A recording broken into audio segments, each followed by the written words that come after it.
Hello. We're muted now. But you see, this is why you can't troll about it because we're good now, I think. Because when it's really happening, I'll burn you again, Shakti. Yeah, what? Yeah, dog.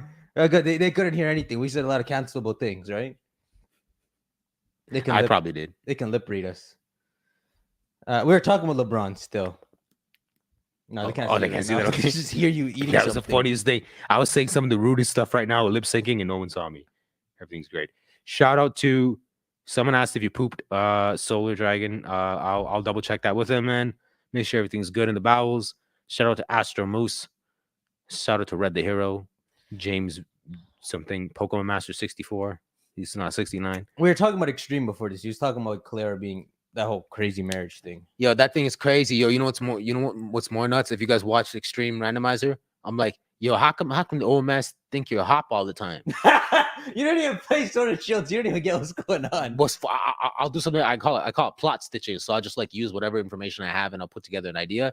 Hop's Leon's brother, He's right? your rival. He's a rival. So some reason this man thinks This guy is that you're a hop and that your brother's been defeated and all no, this. he's not defeated. He just thinks like there. Okay, what happened in Sword is a tournament is ongoing, Yeah. and I left the tournament after beating Hop, and I'm on this island now, even though the tournament's still going. Okay. So he thinks I'm Hop, one of the finalists of the tournament. I've run away to this island because I lost. Oh yeah. To me, the main character. So is it supposed to be assumed that you're still you kept winning, so you're still supposed to be in the tournament? Yeah, they're looking for me there. Oh, so run like away. so that's it's almost like the old man has a reason to assume you're hot because he's like, I mean, like I don't know why he thinks. I don't know why he doesn't think I'm like the player Tamil, the player character. Yo, the funniest thing is like you were like you're just like snooping around his room and he's playing on a Nintendo Switch. Yeah, And he's like, get out of my get out of my you way. stand in And, his way. and then like bro, and then at some point like there's just this funny thing where you're like checking the weed jar. weed jar. I'm like, He has bro, weed. There's a weed jar. I'm like, I think he has shrooms too. I don't know what drugs that would be. Bro, this man is the sage of Like 2 packs of like 6 Pokeballs. I don't know, 2 packs. 2 drugs. Sage of 2 drugs. 2 drugs. Yeah. TTar should be disqualified from attorney at this point. Yeah, bro. I don't understand how this is happening because weeks are going by. They're writing that it's been a few weeks. So there's like it's like the Staples Center. They got this whole show plan, and I left for weeks. I don't know how I'm supposed to return to the tournament at the end of the game. Well, I know. You sneak back. Oh yeah, right. You sneak back in, and then that almost sounds like a cool story. Like you're like it's almost like you're in the middle of a tournament, then it kind of like stops to like go to. It reminds me of Dragon Ball Z. Yeah, remember they're doing tournament and then Boo makes them stop halfway and then they have to like go do stuff. Dragon Ball Z does well, bro. I haven't been keeping up. I haven't been keeping up with anything for like the last 7 months. Last I checked, they're supposed to be announcing some Dragon Ball thing for 2023. That's not happening. Man, I have to catch up on it too. Since like January, I've completely checked out of like bro. I don't even go on the internet. Yeah, like me neither. I'm just offline doing things. Yeah, that's crazy. I researched a bit for making videos and stuff. Zelda. I didn't see your Zelda video pop up on my notice. Just saw this. I don't know, bro. YouTube's weird. Okay, so I guess we'll talk about the episode. Yo, I'm just letting y'all know, like, you'll be serious about the whole muted stuff. Like, I'm just going, like, seriously, because jokes aside, you're gonna piss me off. Yo, he has master controls too. He'll ban you too. You do have master controls, don't you? Yeah. So why don't you ban him? No, I don't. But I'm put muted 6 times, or just time him out. The funniest thing is no one can see me on cam, so use your powers, bro. You gotta abuse your powers, bro. Remember Spider-Man? Bro, I highlighted this guy. With great abuse comes great authority. Yeah, there we go. That's exactly it. Hold up, how do I gotta figure this out. You gotta teach me how to do this thing. All right, you hover over his name, mm-hmm. and then put the 3 buttons, the 3 dots, and then you put user and timeout. I don't got no 3 dots, bro. I got a star. No, beside the star. There's no only I have master controls. Yeah, man. Yo, give me the controls. Yeah, I'll show you on screen. You see this? Yeah, I don't got that. I just got stars. Wow. All I could do is make him famous. Make him famous. You can put him. Hey, expose him. Put him on screen. Yo, any of the 7. How this man right here? Y'all can hear me, right? Whose man's is this? That's all you get for airtime. All right. Anyways, what's guy say? Yo, TTar crazy. Someone call me. Maybe. It's the no context guy. I'm sick What's right now. what's up with the Hoenn tree? Okay, we'll talk about Hoenn's lore this episode because Hope you get better, Mole. Turn. Sorry, I'm just like some guy said he was sick, and he's like, hopefully this stream makes me feel a little bit better. where is he? Where is he? He's some up in the chat. Hold here. I got him. It's the no context guy. Do you know who this is? Nah. Yeah, I gotta pull it up on screen. There's a Twitter account that posts to be out of context. So this guy's like a hater? No, Not a hater.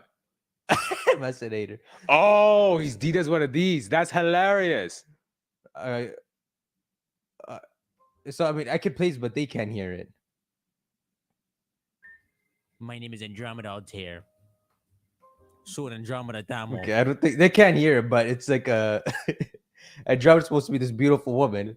So essentially, you know what I'm saying. Oh, that's jokes. This guy's just like a troll. If you believe the grass. What's this? His name is Max Head. His last name is Headroom. His name is Max Headroom. Banana Field. Come on, Moltron. Yeah, he's funny still. Hey man, And if I'm ever on Twitter and I see it, I just favorite. I didn't realize you snippeted me.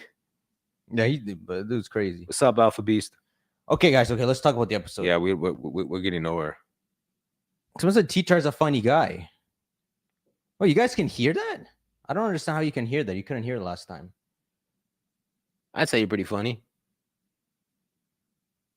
I don't know what I'm supposed to do about these compliments. All right, let's. I know. What about this? Hey, you're a funny guy. Thanks, like, guys. Yeah. Okay, So what we gonna talk about? we'll talk about the episode real quick. So we Craig's can... beard looks like black cotton candy. I quit, man. I'm going home. Is that good? Remember I told you everybody's got these beard things with me? Yeah, a healthy ass beard, bro. Look at me. I can't get crap. I'm getting rid of this. Like over the course of the month, it's just been growing. I'm gonna get rid of this. Oh, what the heck? Oh, damn. It's Jai, bro.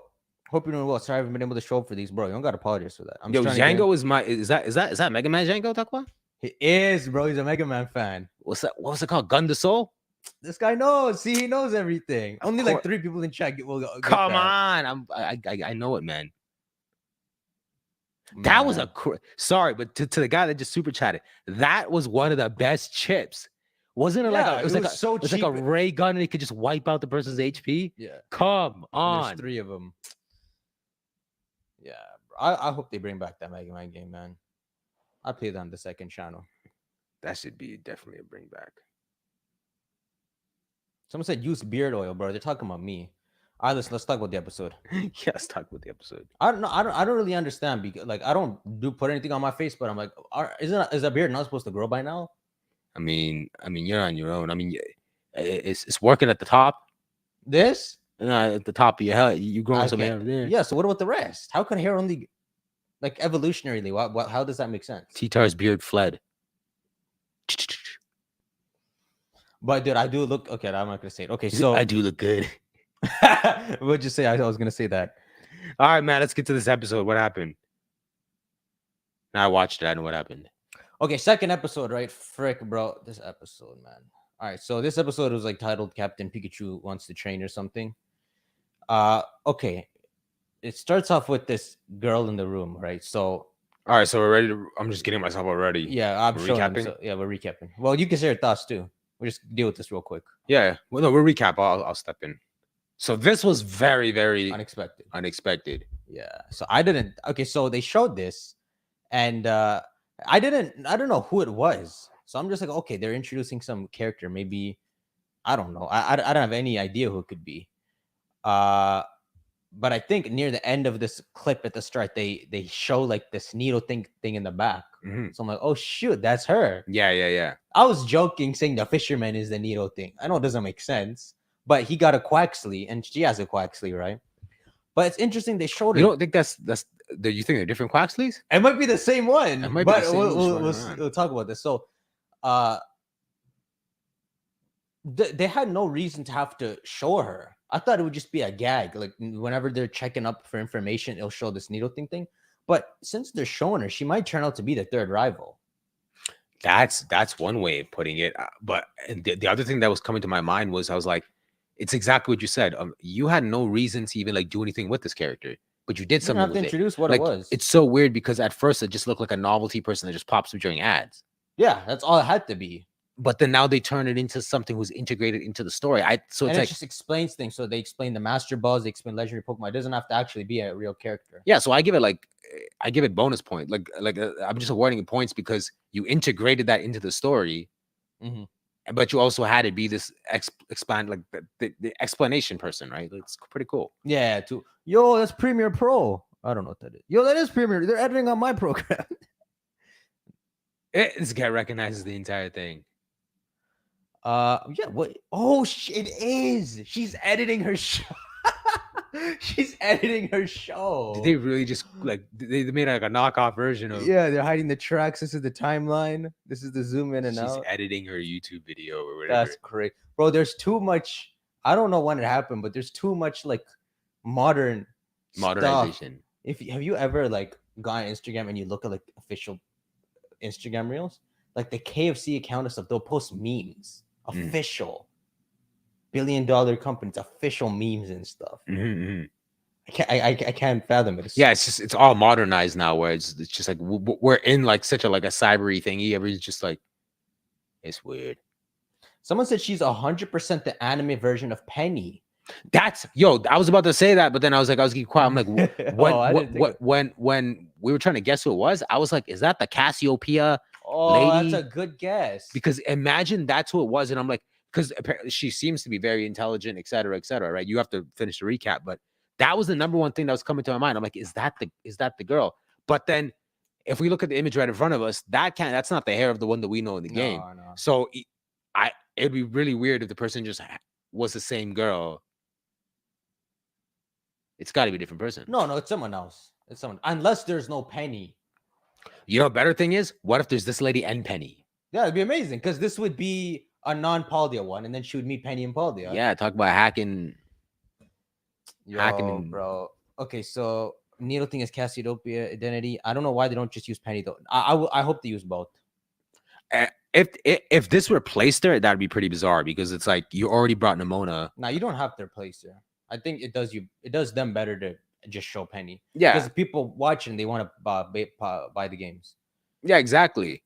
I'm telling you, as I continue to watch this, I'm like, bro, they should just release like a exclusive, like, I don't know. I'm trying to think as the company. I'm like, buy it, but I'm like, you'll make a Captain Pikachu. They can do it, and they can give him 6 stats. They can do anything now. Wouldn't that be the coolest thing in the game? Now, I'm telling you, if they release a Captain Pikachu, I'm buying that. That's my dog. They should. There should be a little like Easter egg where there's like a ship that visits, and there's a Captain Pikachu. No other cast is showing, but yeah, it'd be so cool if there's a Captain Pikachu. Because it doesn't really happen because they're not the same continuity, but you can do it as an Easter egg. He's cool. For some reason they're making this one look more cooler than Ash's. Yeah. He's experienced, right? Okay, so and another thing is they show Needle thing in the intro. Yeah. So if it was really a gag thing, they wouldn't have to do that. Yeah, they kind of wow. She's got the light ring, the camera. She's really streaming and doing stuff. But yeah, if it was something that they were just trying to throw away, this seems to be like the main takeaway of this entire episode. That she's like a real character. What's her identity, and then like what she's capable of.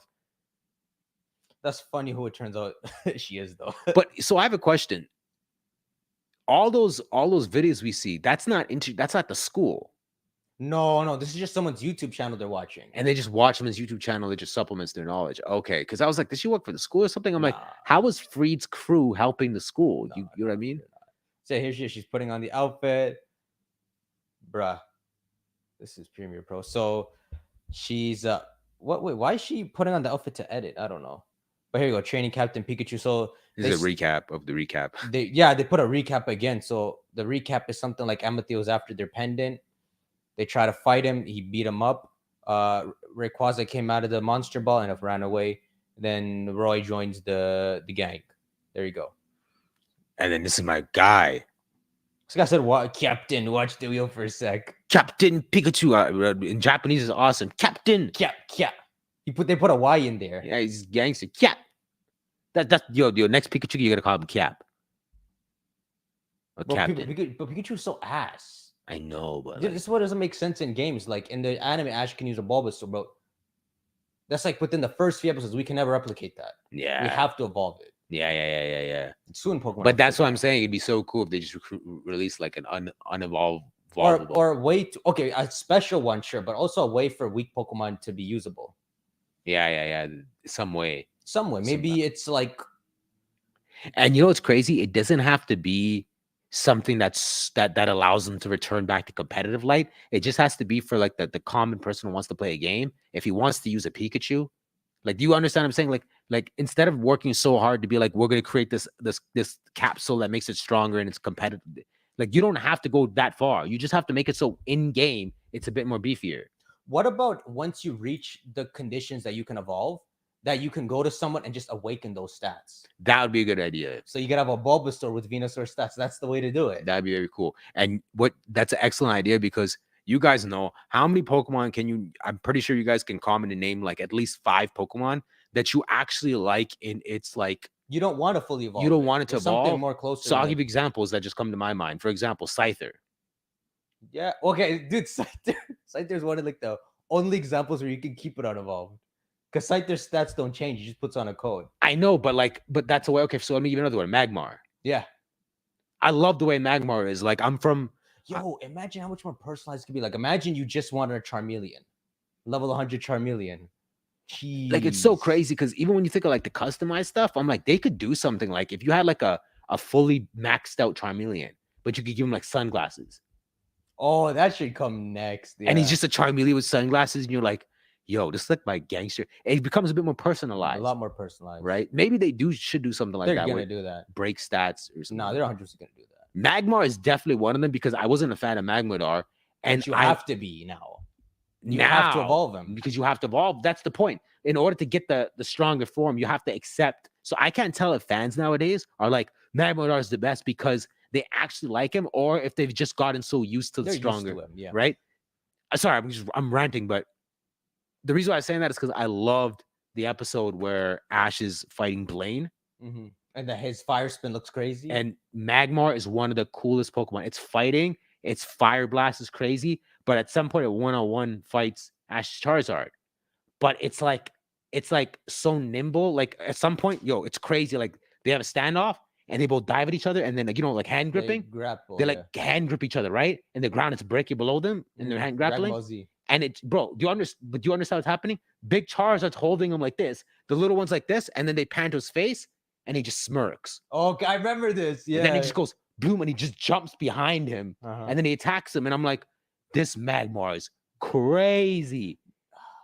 That Magmar, like so, if now I play a game, well, and now Blaine brings up Magmadar, I'm like, "Ugh, that's not the guy. You were never meant to evolve that. That's not the guy, man." Yo, we just predicted it though, eh? That's 100% gonna happen because you're missing a whole like personalizing aspect of Pokemon.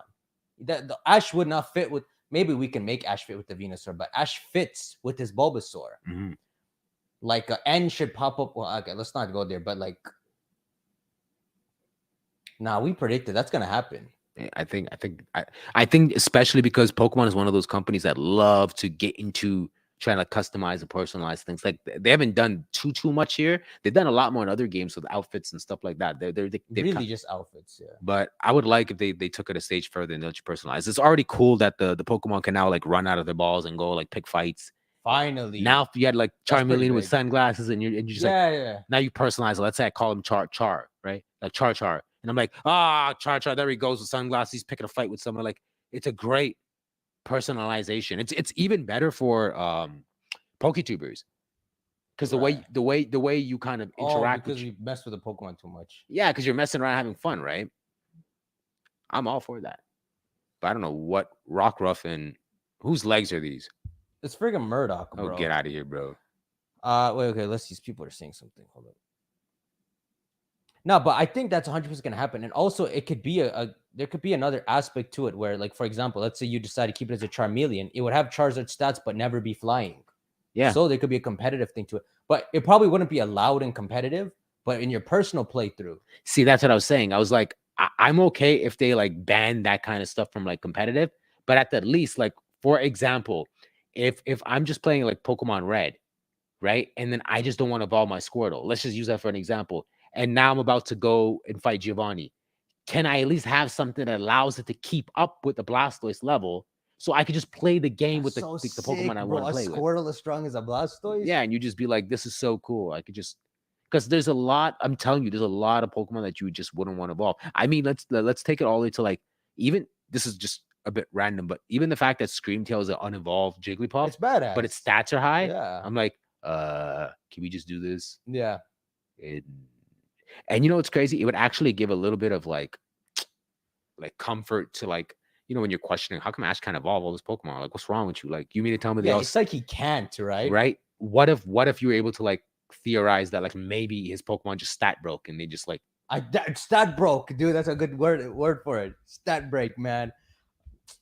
like Ash's Bailey, for example. That's like a very coveted Pokemon it is, right? If that one's stat broken, it could fight a Meganium. Stat broken. It's a cool term, bro. Write that term down. Yeah, Stat bro. breaking. I gotta quit YouTube fast, bro. I gotta join Game Freak, man.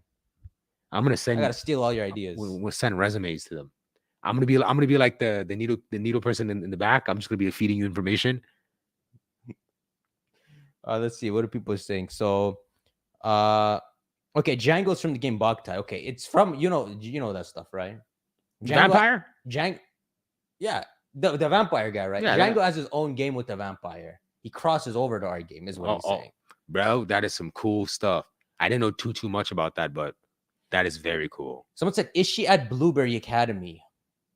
Oh wait, no, she's not. But it'd be interesting if she's involved. Who? Penny? Dot. Who's Dot? The needle thing girl. This girl. Right this girl right here. Is she in? No, she's on the ship. Yeah, she's on the ship. I don't know if I was like. Well, I don't think anyone's waiting for us to hear like the juicy details. Yeah, like, she's on the ship. Yeah, you guys watched it. Stop it. I prefer Zora over its evolution, dude. You could actually personalize. See what I mean? That's a great example because you, and sometimes it's not. Sometimes you choose like the adorableness of a certain. The adorableness, yeah. You just want to like a Tinkatuff, the first one, level 100. Yeah, I mean, look, they've already done versions of this. Yo, what's Floette? AZ's. It's a personalized one, but you could make it a Florges. But what's the stats on that? It's the strongest Florges. So it's a stat broken. It is stat broken. It's the only one. See, they got to do that stuff, man. All right. So someone said you're my favorite content creator for real. You have such an infectious love for stories and lore. Okay, I do, bro. I got a Zenmo Darmanitan tattoo with the unknown spelling Zen, partly inspired by damage. Love you, bro. That's so sick. That's a sick tattoo. I don't even know how to like. That's so cool. Zen mode. Damage was like damage to damage. Damage was damage. You know my starters never died in a Pokemon game. I think I've told you this. I've told you this exact phrasing before. But that's still cool. Like your starters are just hung through.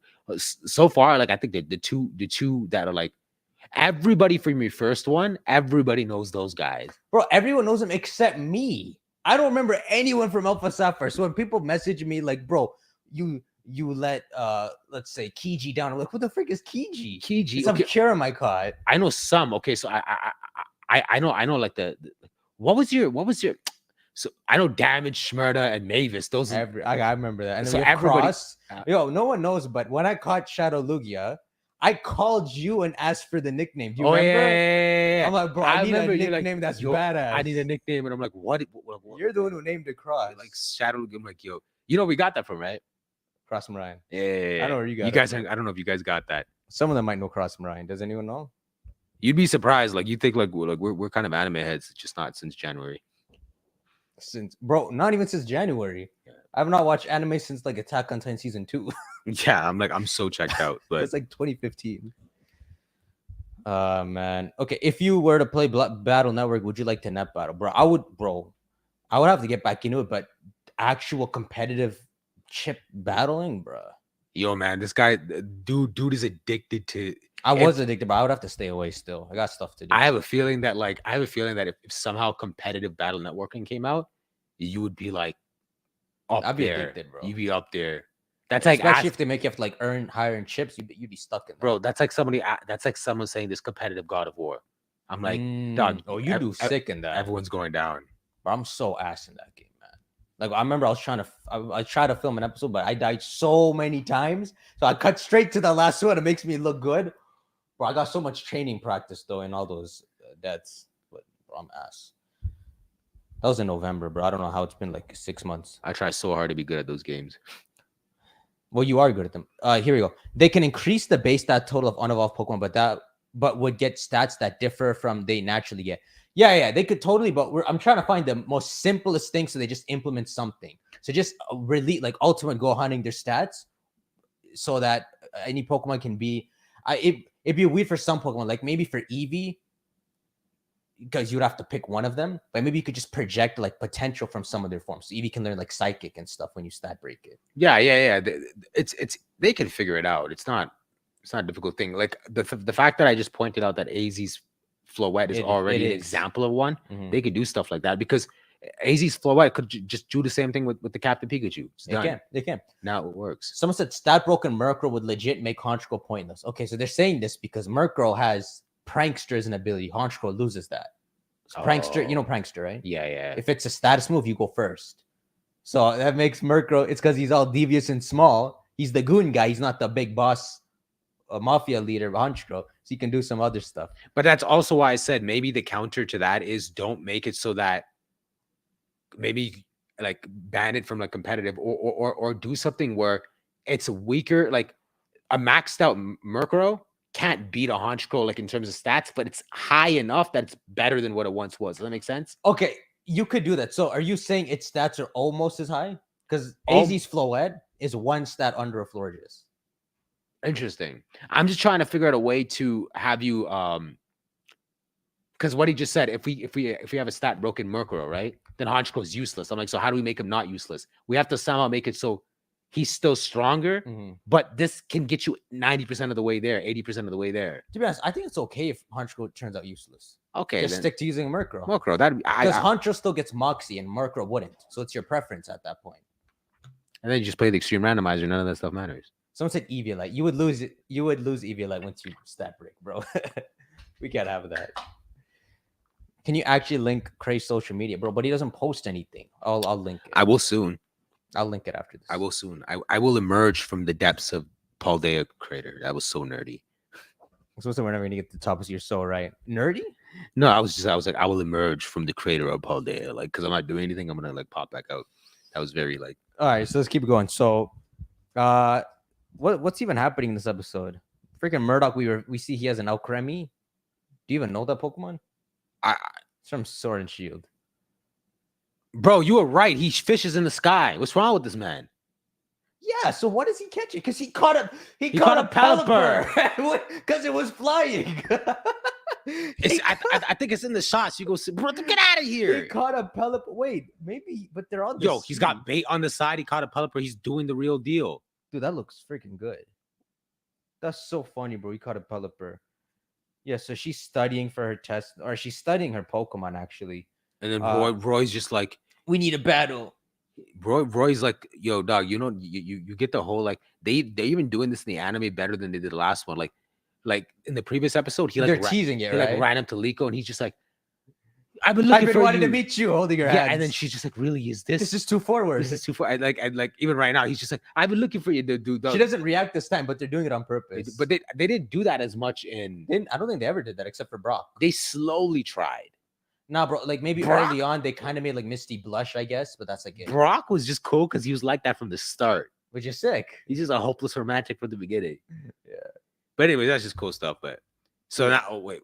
So this is really realistic. These guys are so ass. They just spam the same move again and again, which is sick because it shows they're actually ass. Yeah. So what's happening here is at some point, Roy just came earlier and then he's like, we're Pokemon trainers now. So we have to battle. One thing we do, we're going to battle. So that's the whole point. They get towards battling and it's exactly like you said.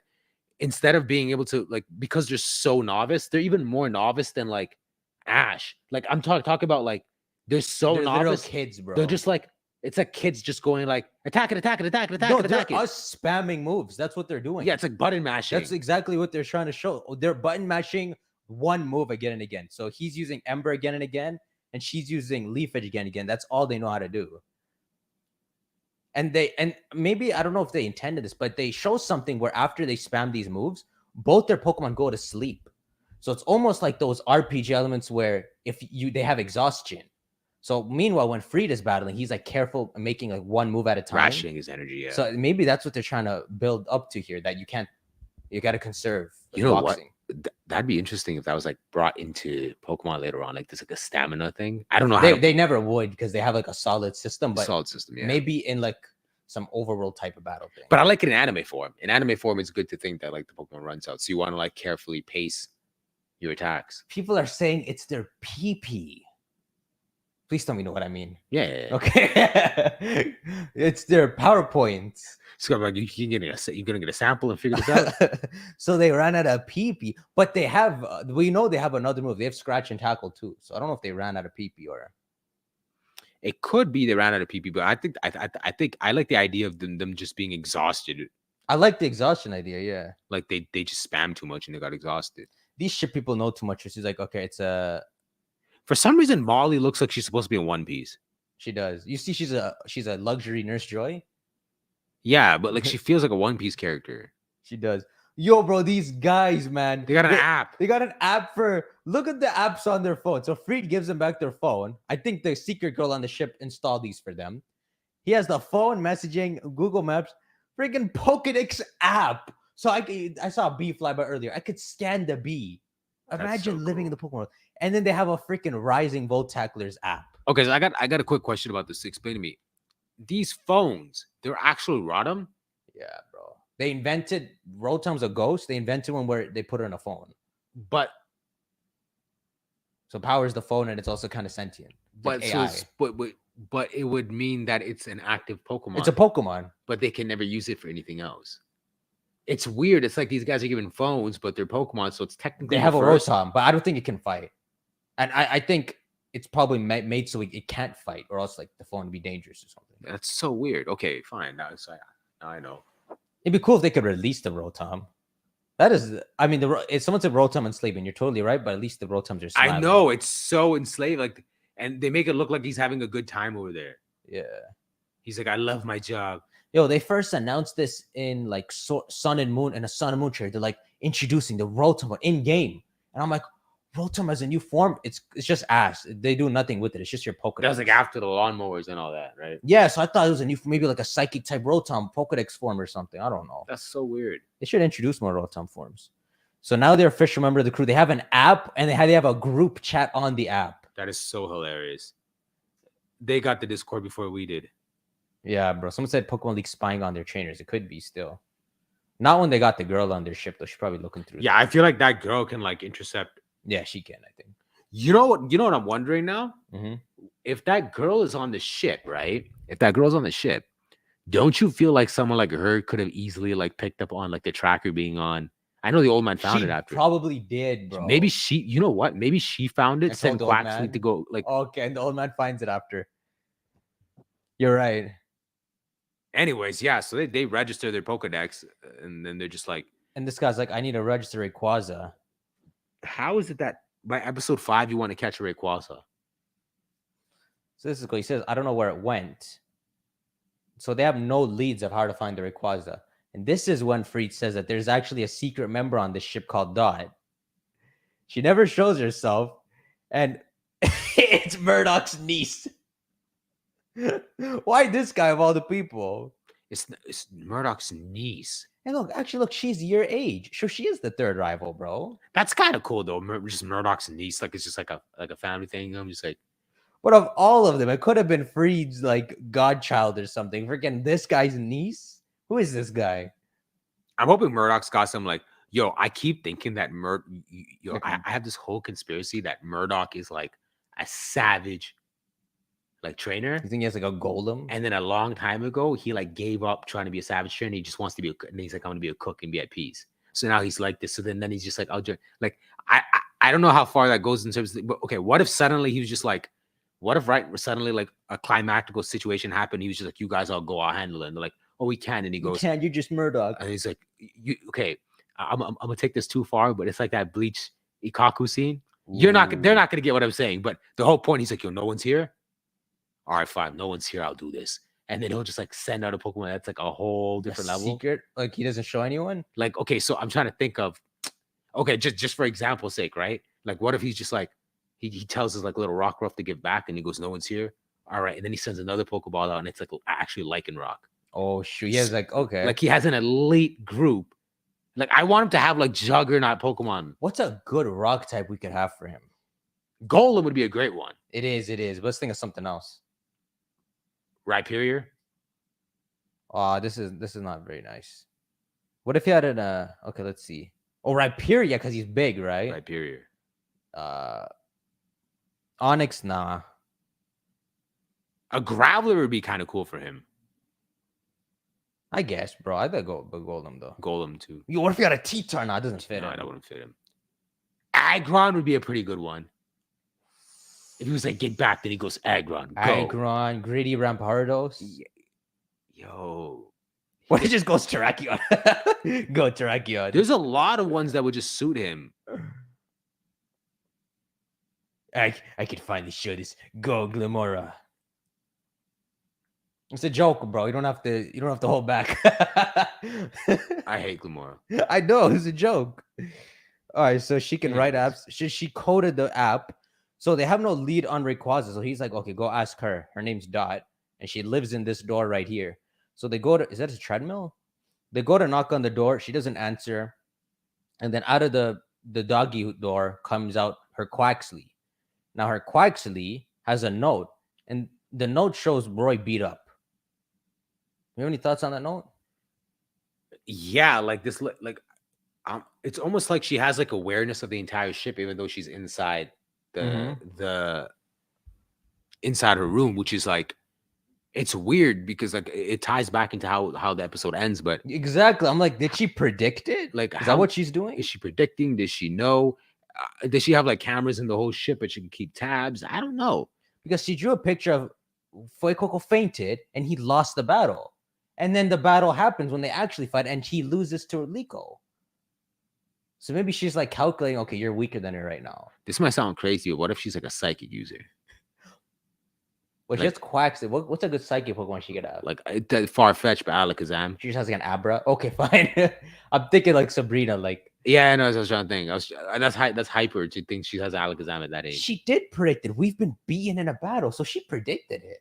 Guys, what do we do with this information? How did someone predict a person losing in battle before you? Because can we could just like, We could talk about that. okay, so like, because at the end she shows she shows where he's located. she knows where Rayquaza is. So how are you predicting all this? My guess is you have some psychic Pokemon, but that'd be like, what if you're future sighting or something like that? Okay, the easiest thing to say is just she's watching around. So she's watching on ship. She just predicts that he's not as strong as Liko. And then she's just tracking around Paul and stuff, and she's heard sightings that Rayquaza is there. Maybe something like that, right? But if she has a Pokemon, But how does she know that quick? she has a Pokemon, she could have like a Curlia that's like trying to clairvoyant around. Yo, Gardevoir is like one of those perfect Pokemon to like. Maybe Gardevoir, so they can tie to like paradoxes. That Gardevoir would be a good Pokemon. Gardevoir and Alakazam, or just a downplayed Curlia, or like a not a Routes, but like a Curlia. But yeah, that's kind of a big question. How is she able to predict that stuff? Because it's such like Free does talk to her like she's some sort of like prodigy. Yeah, well, she could do some crazy programming apparently. That would be nuts if she has psychic Pokemon that are like able to do some sort of like future prediction. So these guys are like, bro, she didn't even meet them. So he's like, they're like mad to like, okay, let's go train. So they ask Free to train them. Yeah, this is him getting bodied by Amateo. We can skip all this. So they do training. You thought they were gonna fight against the Charizard, but Pikachu actually wants to train them. See, that's so badass. Yeah, this Pikachu, bro. What is this screenshot from? I have no idea. This is like I don't know what joke to make here, bro. This is like the movie posters and you're watching the It's movie. almost like I drew it. You just put one of the pictures you drew in here. So what happens here is Pikachu's training them to stop playing like a kid spamming. So they're doing the same thing. They're spamming leafage. Look, you can see the subtitles. Ember, Ember, Ember, Ember, Ember. They're like literally using their PP up. They're just spamming it. Pikachu's like just dodging it easily. And then Pikachu starts using, what move is this? I think it's using double team. Right. So here, yeah, it starts using double team. But you know, they make it sound. You know, what's crazy. Did you hear it in Japanese? The Japanese like saying it's the same thing as Shadow Clone Jutsu. It is. Now it's written in subtitle Shadow Clone too. But then I was like, then I rewind and I'm like, let me hear what they say. And then he goes, Kage no Shubutu, whatever the heck, I don't know what the hell it is. Kagebunshin. Yeah, but then I'm like, yo, That's so what it's in called in Japanese. Japanese. They actually call it double team Boy, is called Goku's Shadow trying Clone. to learn Shadow Clone. So, that's so much cooler than double team. It's Shadow Clone.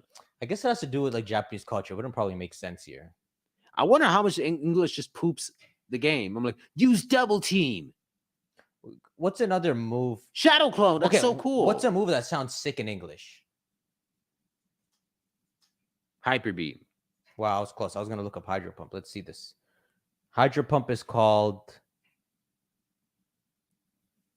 Hydro Pump.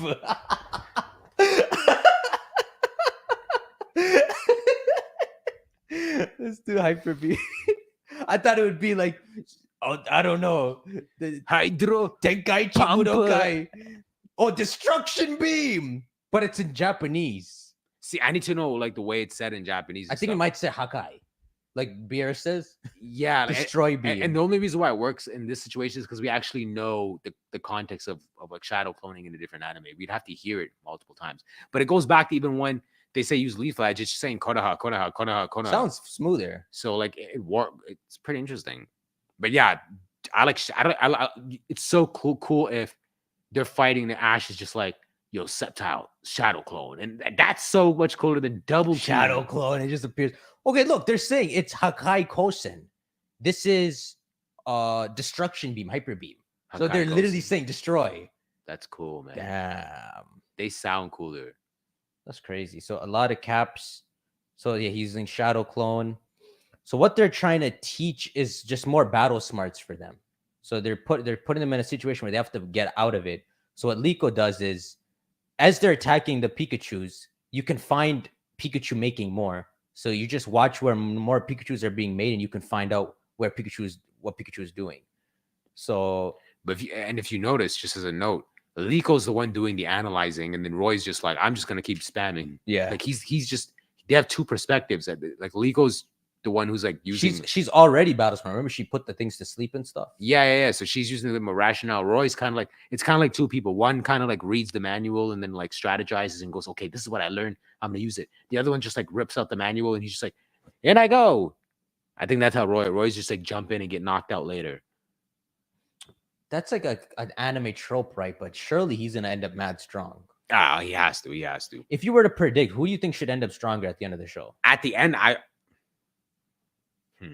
want it to be Roy because he's the one hunting the Rayquaza and all. you know, it's weird. I feel like it's gonna be one of those things where like They're equal. Liko might best him, but then he ends up but being like he's better the second character. strongest. No, I would only almost think that it's debatable that like he's the better character. It's similar to like if you watched the Johto League, Ash beats Gary, but we all assume Gary's better than Ash. Oh, so she's the only one who can beat him, but he's stronger. Something like Right. that. So I'll give you another example. In the Hoenn saga of the anime, at some point, May's combustion becomes a Blaziken. That's crazy. Yeah. And then it challenges Ash's Sceptile to a battle. I don't even remember this. Right. So there's this thing where she now has a Blaziken, so she wants to fight Ash's Sceptile. So like it's another example of kind of like I'm not saying May's stronger than Ash at that time, but then like Maybe at that moment she beat him. in a moment, because I guess it was the competitive advantage. Like you have a fire type that can like. But the better example would be Gary and Ash. So someone's saying being a smart battler doesn't fit Roy, but it's like Goku being really stupid, like generally, but when it's in battle, he's just like crazy. Yeah, I think I'm telling you, I think Roy's one of like in battle, one of those guys. Like, for example, at some point, Liko might be like strategizing, trying to figure it out, and she's like, I don't have a way out of this, right? And then Roy's just gonna will his way out of it. Or Roy's just gonna be doing the whole Gator stuff, and he's gonna summon a giant spirit ball. No, that's exactly what I will my way out of it. When I say Okay. he's gonna will his way out of it, like for example, let's say we're surrounded and there's like 8 Slay Kings surrounding them. It's Yeah. just a crazy thing, right? And then we're stuck, and Liko's like, I don't know what to do. Should we double team? Should we? And then she's tripping. So like she's an over analysis paralysis, which right? has its own flaws, yeah. But then Roy's just like, you know what? Screw this, and he's like, let's do it. let's do it. Then all of a sudden, like his like second form for Coco uses eruption or something, and it just blows up the entire thing. And you're just like, Roy, what did you do? And he's like, yo, we're just hype. Like that's what I mean. Like, he'll Yeah. will his way, and like he doesn't seem like he's smart through battle. He's more of a Goku. Mm-hmm. They're saying Goku is actually smart in the normal show, but Goku does do stupid things in Dragon Ball Z, right? No, he's a total Nimrod. What are some stupid things he does in Dragon Ball Z? Don't look at Z, look at Dragon Ball. He's an idiot. Okay, yeah. He doesn't know what he's doing. Doc, he doesn't know how to do anything. It's only when only in Dragon Ball Z when he was shown what his Saiyan lineage is, he starts to like become smarter. Up until that point, he doesn't know what's going on. He's just dumb. Stick the freaking the stick up General Tao's ass. Yeah. The only thing he's smart, he's just he in the heat of battle, he knows how to get better. That's it. Yeah. He's smart in the heat of battle, but he's pretty stupid. Yeah. Like that's the key. If you look at the difference between him and Vegeta, like he could stay in the heat of battle and keep getting better. Vegeta has to kind of like.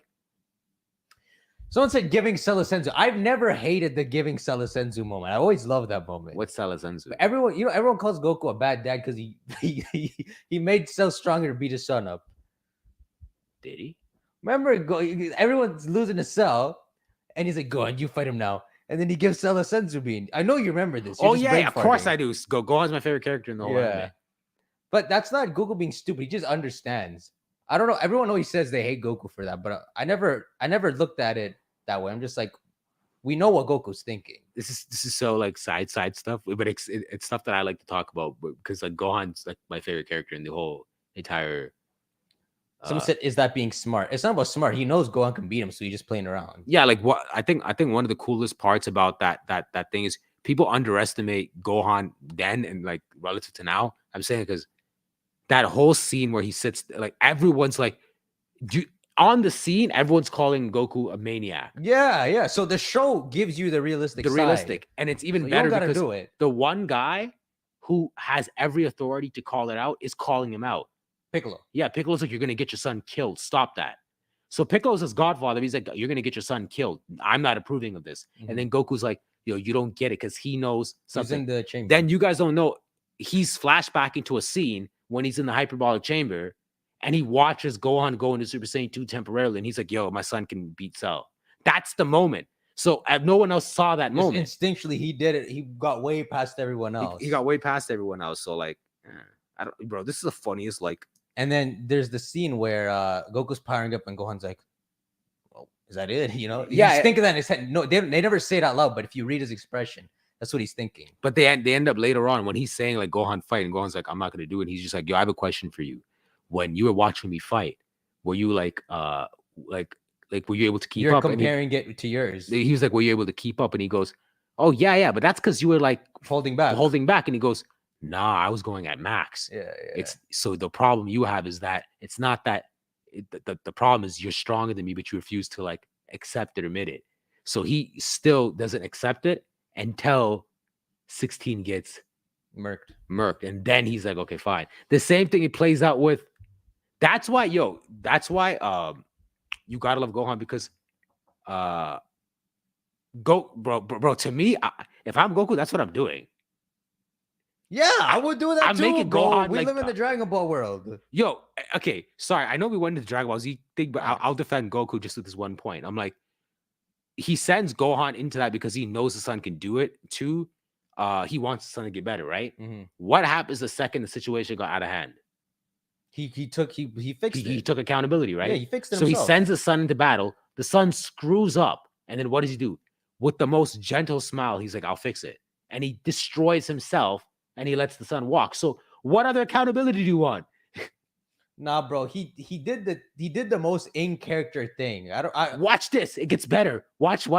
I could, because then they're like, "Oh, Piccolo did the right thing, right?" What does Piccolo do in the movie? Which movie? The new movie. He purposely instigate Gohan again. Both of them do the same thing. Yo, we watched that movie in theaters. We both thought that Gohan went what? Ultra Instinct. We thought he went Ultra Instinct. We were going crazy. I'm already happy, but I'm still happy with what it is. I'm so happy that we haven't heard anything for like 6 more years now. I'm not happy about that, but I'm very happy with that form. Gohan's my favorite character. You know my whole. This is when I go full nerd because I know all the quotes. So hot shot. You want to fight with Majin Buu? That was so sick. Fight you? No, I want to kill you. All right, that's enough for my voice acting. Can we get back to this episode? Sing This it is- on TV, bro. bro. We're gonna do let's do the Dragon Ball Z podcast. That's more. Nah, F that, bro. Bro, look at how much we can talk about Pokemon, right? And they're releasing it. We're struggling and they're releasing games once a year. Dragon Ball Z, bro. Okay, let's say I had a kid when Dragon Ball Super ended. So that's what, 2017? Bro, the kid isn't like about to go to middle school. That's not middle school. It's too much. He's 7. Yeah, that's that. They have to come out sooner now. Bro, God, you guys have to be faster, man. Yeah. I can't imagine all what's going on in their studios, in their minds. That's exactly why the director of God of War made it 2 games instead of 3, because his exact words were, someone who played the first one is going to be like 20 years we're not older. alive forever. You can't take too long making stuff, man. That's In that way, I guess you can applaud Pokemon for constantly just like putting out. bro.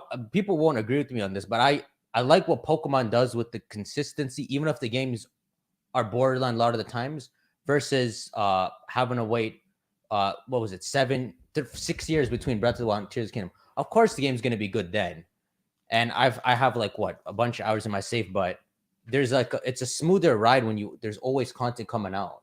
Like imagine you're a Zelda fan and you're going to high school and stuff, right? What you could talk about it once when Breath of the Wild comes out, then 6-7 years later you're hyped again. Yeah, and you don't even know like what kind of culture is like around it. I'd rather have more mediocre games more consistently. Yeah, that's kind of like in my world. That's kind of like Creed, because Assassin's Creed comes out every year, which is very fun. So it keeps you thinking. And then God of War comes out once every like 5-6 years. So like now that the new ones teach us, like if there's any question about like a new one, I'm like it's gonna take 4 or 5 years. As long as the mediocre is good, Okay enough. Yeah, if it's like I don't want to mention Pokemon games, but okay, let's just if it's ass, bro, then yeah, you're gonna have to wait.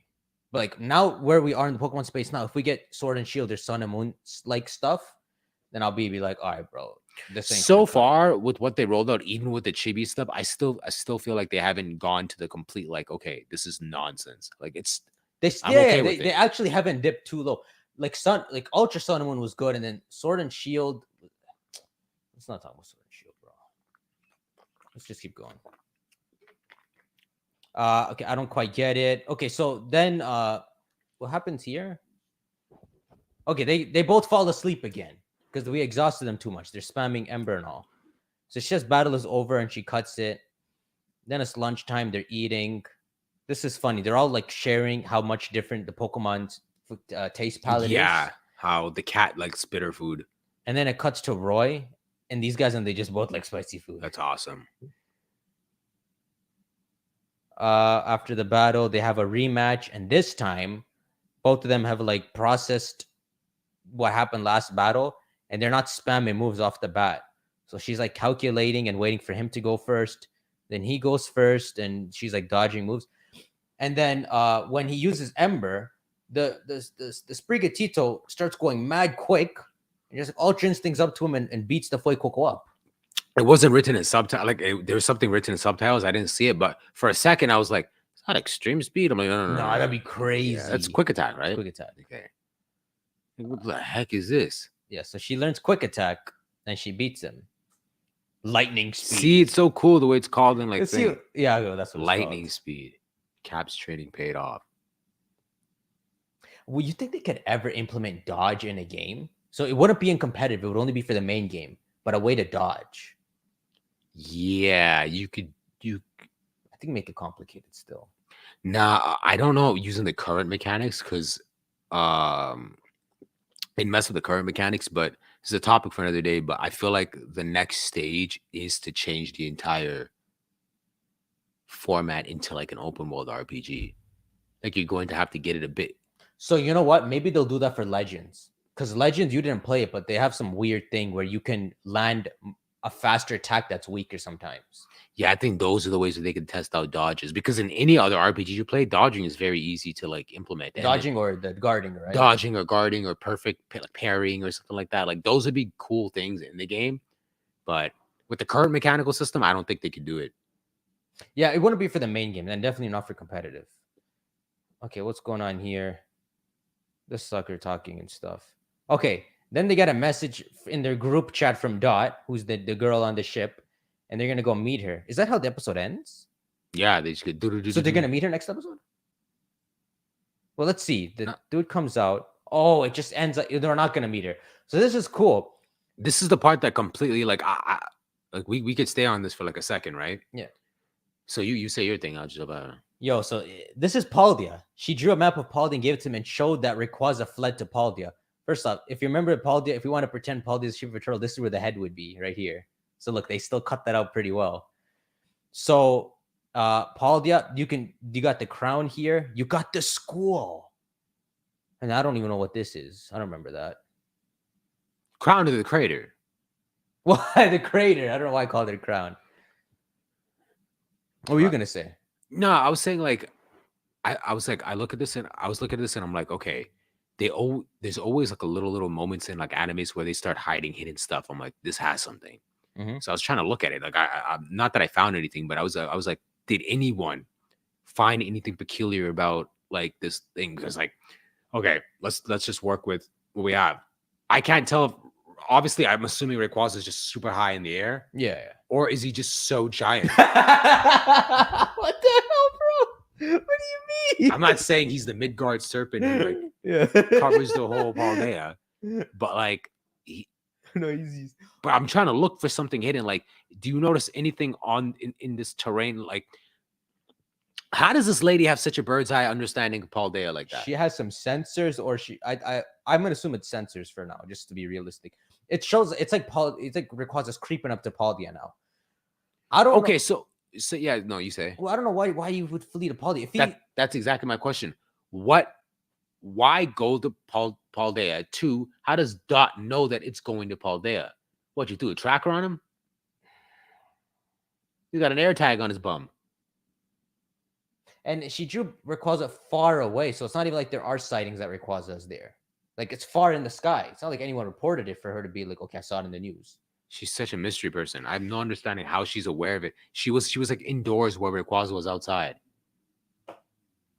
Yeah, I don't know if Rayquaza is scared of the Terra stuff, which is why he ran away from Liko and all when he saw her. But if he was scared of if he doesn't like the Terra stuff, why is he coming here where it was home of the Terra? Looks like the opposite. It looks like he's going to where the Terra stuff looking is for most Tropigus? concentrated. What if he was looking for Tropigus? Oh, you think he's gonna go and like eat Terra stuff here? I think he's going to where the Terra stuff is the most dense. Yeah. What if he goes there and why he go consumes to it? why to go to Paldea versus anything else? Which shows one thing. You know, it's cool.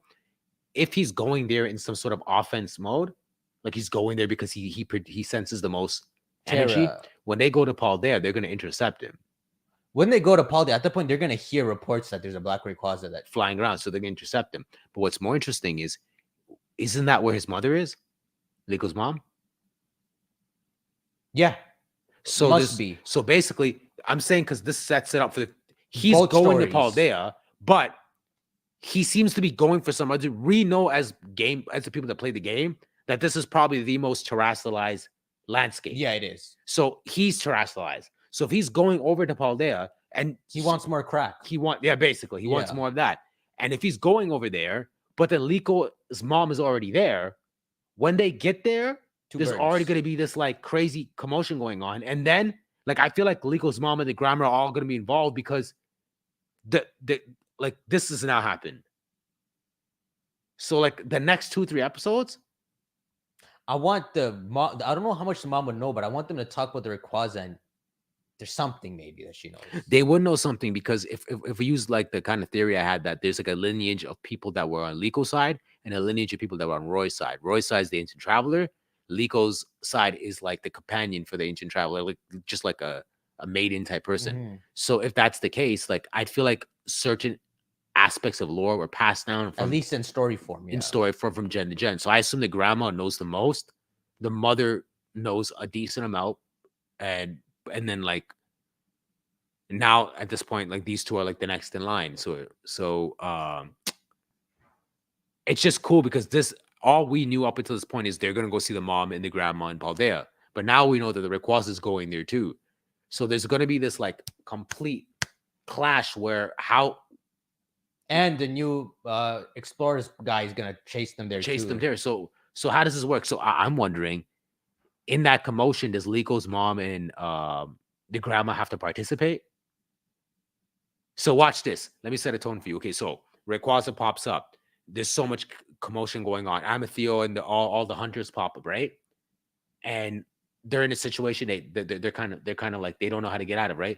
What if somehow like they're about to be attacked, and then all of a sudden you just see the bottom of a person's mouth utter something, and then the shield just activates. But on a Dude, grander scale that you ever saw she would before. master it, man. So you get what I'm trying to say, right? The grandma's The already grandma mastered it, bro. the grandma's mastered the pendant. So it's like once she got close to the pendant again, she's like, I'll wield it. Like, or give another scene. Liko somehow falls and she loses the pendant, right? And then when someone else is carrying it, like the grandmother walks in and she like does something and triggers the pendant, and you find out she could wield it so good, she's just giving it because she's old. There must be some reason she gave it, especially if now people are gonna start hunting it. There must be a reason you endanger the pendant by putting it in her hands now. Yeah, we're talking about Goku abusing his kid. Man, grandma's abusing Liko.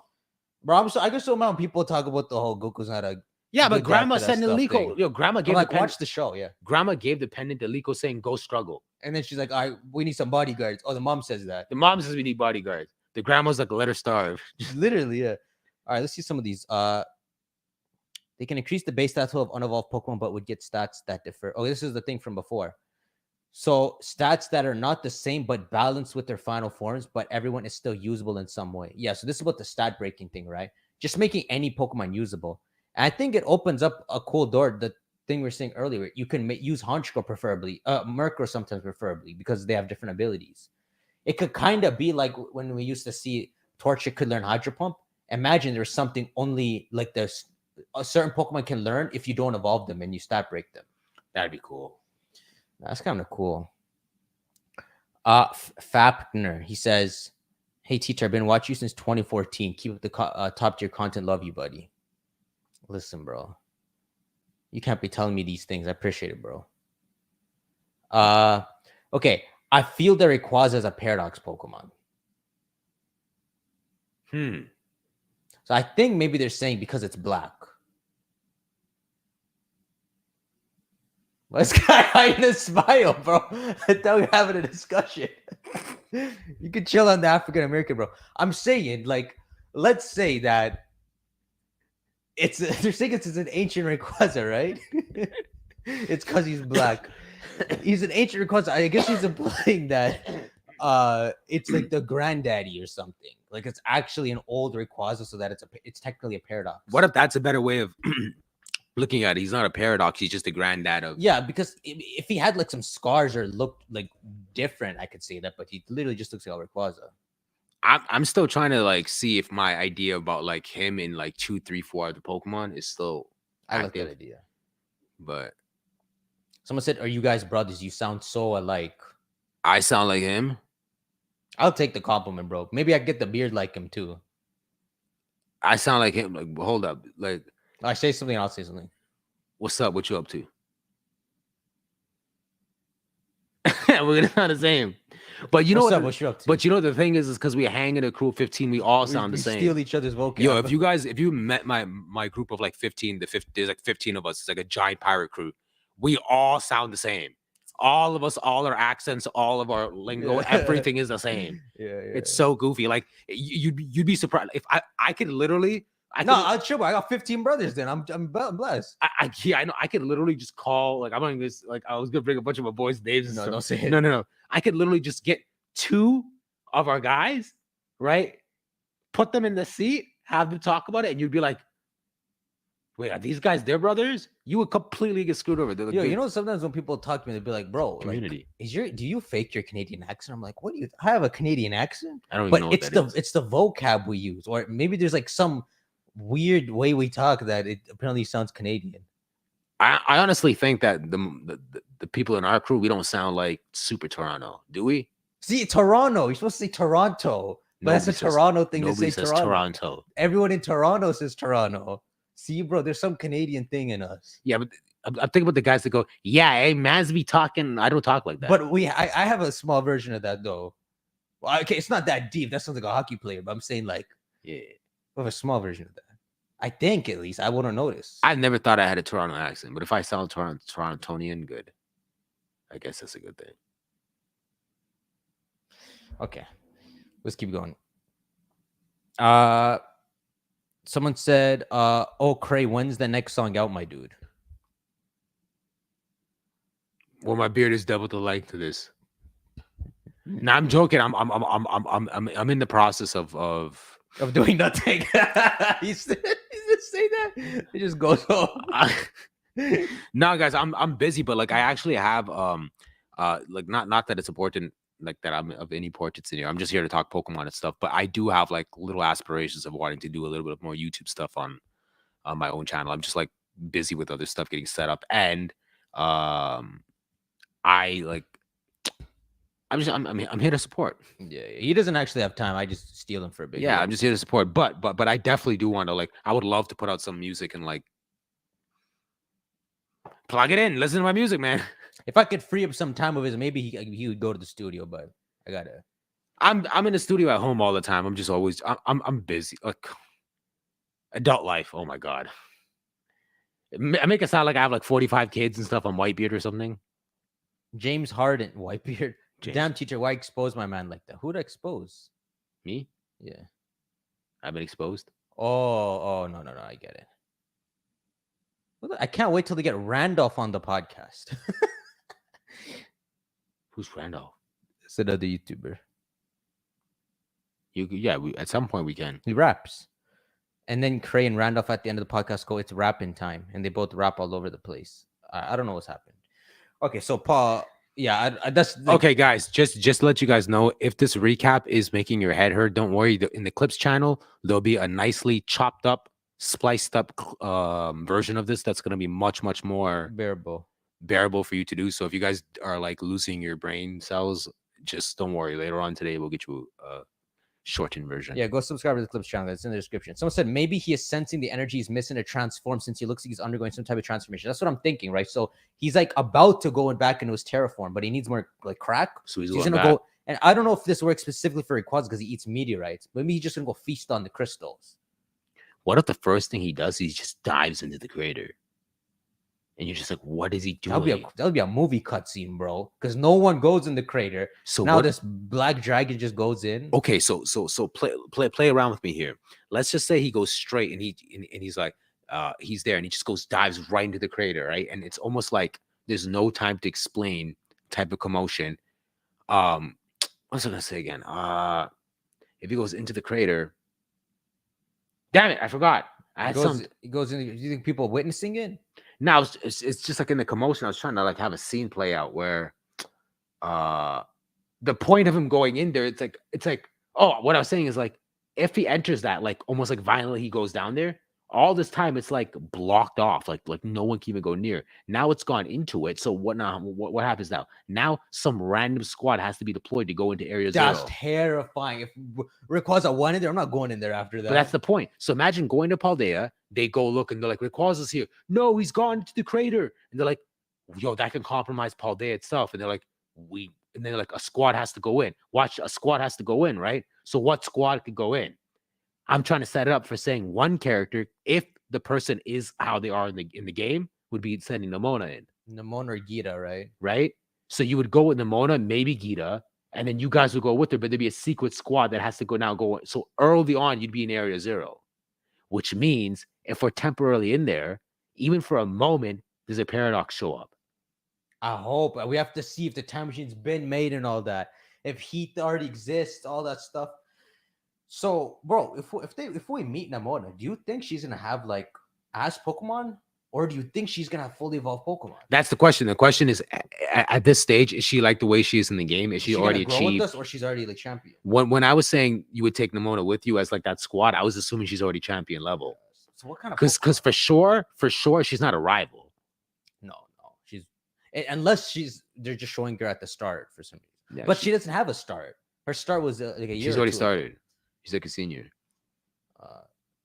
Let's see what kind of Pokemon she might have. I think she might be champion level. That's crazy. Okay. Oh, bro, she has some boring Pokemon still. I guess she'll have Dunda and Sparse just to have some Paldia stuff. Oh, she'd have Pawmod, bro. Oh my god, Orthworm, bruh. Yeah, she doesn't have the greatest like team. But I know I think she's caught a bunch of Pokemon though. I think she's like caught almost every Pokemon. She just chooses random She just ones. chooses random ones. Yeah, I think this might sound a bit crazy, but like try to imagine her being more of like the Gary of the show. So Mm. she's very talented. She's caught a lot of Pokemon. She's constantly trying to be like better and better and better, better, better. She's like overly obsessed. So let's just use my scene that like Rayquaza just infiltrates Area Zero. Now we have to go. There's so much potential for opening the show up from that way because if there's no way, okay, if Area Zero gets compromised, right, and they have to go in, there's no way you go to Area Zero and let the episode play out without getting Clavel involved for approval because he's a director. Then you have to get. I'm wondering if the elements of the game come to the show. So Jacques Hugh is part of the expedition. Can you call is that Jack? Yeah, His name's Jack. yeah. He's Jacques Hugh. Jackie So they Duck call it Q. Jacques Hugh. Yeah. And then Clavel has to give approval because he's the director, which means Ward has to get back to Gita, who's the chairwoman, Chairwoman. which means like is not the group that you go with. Yeah. You know what I want when they go in the crater? I want it to be like dangerous. So Of like course. multiple. I don't want them to just make to the bottom. I want them to get like 1 yard in, and they get attacked by a Paradox Pokemon and barely escape, and they have to go back. That'd be cool. And then you have to wait like 3-4 episodes for them to try again, and they just slowly get through and meet like some Paradox Pokemon. What if you don't? Oh, that doesn't exist. The fans are. It just turns into a horror show. It's like Attack on Titan. No, because I was like, what if like Rayquaza like in the beginning he goes in Area Zero, they try to go in and they just get attacked by Paradox Pokemon. They have no way getting out, and at some point, like okay, let's say you like you said they make it through the door of Area Zero, and then now they're locked in, and then there's just like a roaring moon in front of them, and now they're trying to like stop it and they can't. They have no way to stop it. Let's say Liko and Roy are isolated and a roaring moon pops up. Now they're just like go Nia how whatever, you know what I mean? Bro, imagine a Delibird popped up. That'd be terrifying. Delibird would be terrifying, but Roy, okay, fine. We'll talk about the future. Okay. No, it could be scripture. I just thought Roaring was too strong. Honestly, use Tyranitar too, just like the cannon, okay, just for the show. Oh, So he corners them, right? Now you know that Sprigatito and Fuecoco have no shot. Yeah. So imagine somehow they got isolated from the group. Yeah. Now they're surrounded by a roaring moon or whatever you call it, right? What if in that moment he's like, "Yo, man, I need help," right? This is good. This is crazy. I need help. And then like Roy's just like, "Yo, help us!" And the pendant close. And then Rayquaza just comes down and just like blasts it away. Okay. No, for one reason. In that moment, Roy called the ancient traveler, Like he was the ancient traveler, and the Rayquaza came down and attacked it. and he flies away. That'd be so cool, right? Like an inescapable situation where you're bombarded by Paradox Pokemon. You don't know what to do. You've been isolated. If your grandma or your mom's there, maybe they can protect you, but No, you I don't think can't. they would be. So now, what's the thing that'll protect you? You may call Rayquaza. I think they would have to sneak into Area Zero. Like everyone's like, please stay on the ship, but they sneak on or something. You know, because it's too dangerous. They can't with their Sprigatito and Fuecoco, they can't go there. So maybe like Nemona and stuff, they plan a group, and maybe like Fuecoco falls, so they go to get him, and they're stuck in there. That might be how it plays out. That's why I'm trying to think of a situation where they're not supposed to be there, but then they are, and then Yeah, just imagine like they're there. Like, hey, look, because some people are saying it. Hey, look at Delibird. Then its mouth just opens up. oh my god! Imagine that in anime form, Frick, bro. Imagine like you see it. Imagine you just see a Tyranitar from its back, and then he turns around, and it turns around. And it's just like this. It's a Kuma cannon, bro. He's And just you're shaking. just terrified because you're like, "What robot is this?" Hey, let's see what the anime does when they get here. Yeah, so it seems like he's looking for something Terra related. I wonder what this Rayquaza knows relating to Tropigus. But yeah, see, so let's keep going. It's a map of Paldia. That means he's in Paldia. That's the end of the episode, right? And the episode it kind of shows a better image of her. So yeah, this shows her at the end. You think her hair's dyed or that's Murdoch's hair color? That is Murdoch's hair color, It's purple? isn't it? No, he just has a fork. He has a white fork. She's got kind of like a blowout thing going Yeah, on. she does. I'm like, hold up. This dude, anybody reckon? At first, I was trying to think, is it that little kid who's part of like Team Skull? Not Team Skull, Team Star. But it's not. I'm just being stupid at this point. The little kid, like one of the members. There's a member in Team Star, and he's just like a little bratty kid. Oh, him? No. Because I'm trying to think: do we know any? I don't think we know. Did him. anybody look at these hair details and be like, "I know who it is"? Because I didn't. No, I don't recognize. it. Okay. I don't know who to think. What to think about her though. Yeah, that's like she got hair. No. I don't think she's a real character we know. New character then. Yeah. Okay, so that's the end of the episode, though, right? I think that's the end. And then I think is there any like showing what happens in the next? Oh, I didn't even watch to that. I just ended after the poker up. Is there any?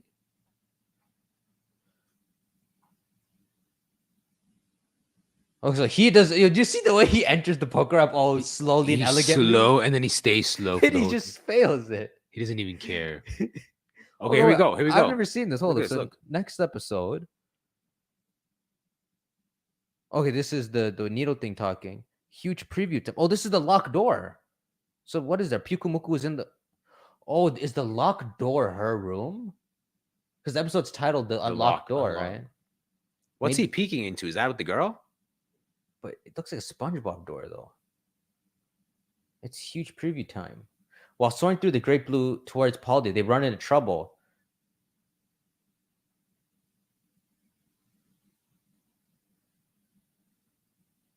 Oh, Nope. this is her friend. The rising volt tacklers end up taking a detour through a nearby town. But Liko has another thing on her mind. This mysterious member. Okay, so the locked door is her. Oh, shoot, there's a better image. They say travel with companions and live with compassion. She must be so rude, not even showing her face. Okay, so that's what she looks like. Yeah, that'll be interesting. What a mystery to say. I'm gonna hide this person. She's like the niece of Murdoch, and she's like this talented. Do you think there's any? You think like Murdoch's sister is like a beast? Oh, it means he has a sibling, right? Yeah, the whole point is like it's his siblings. Okay, it must be so. Yo, what if Murdoch? Yo, hold up. What if Murdoch's sister is is that psychic gym leader?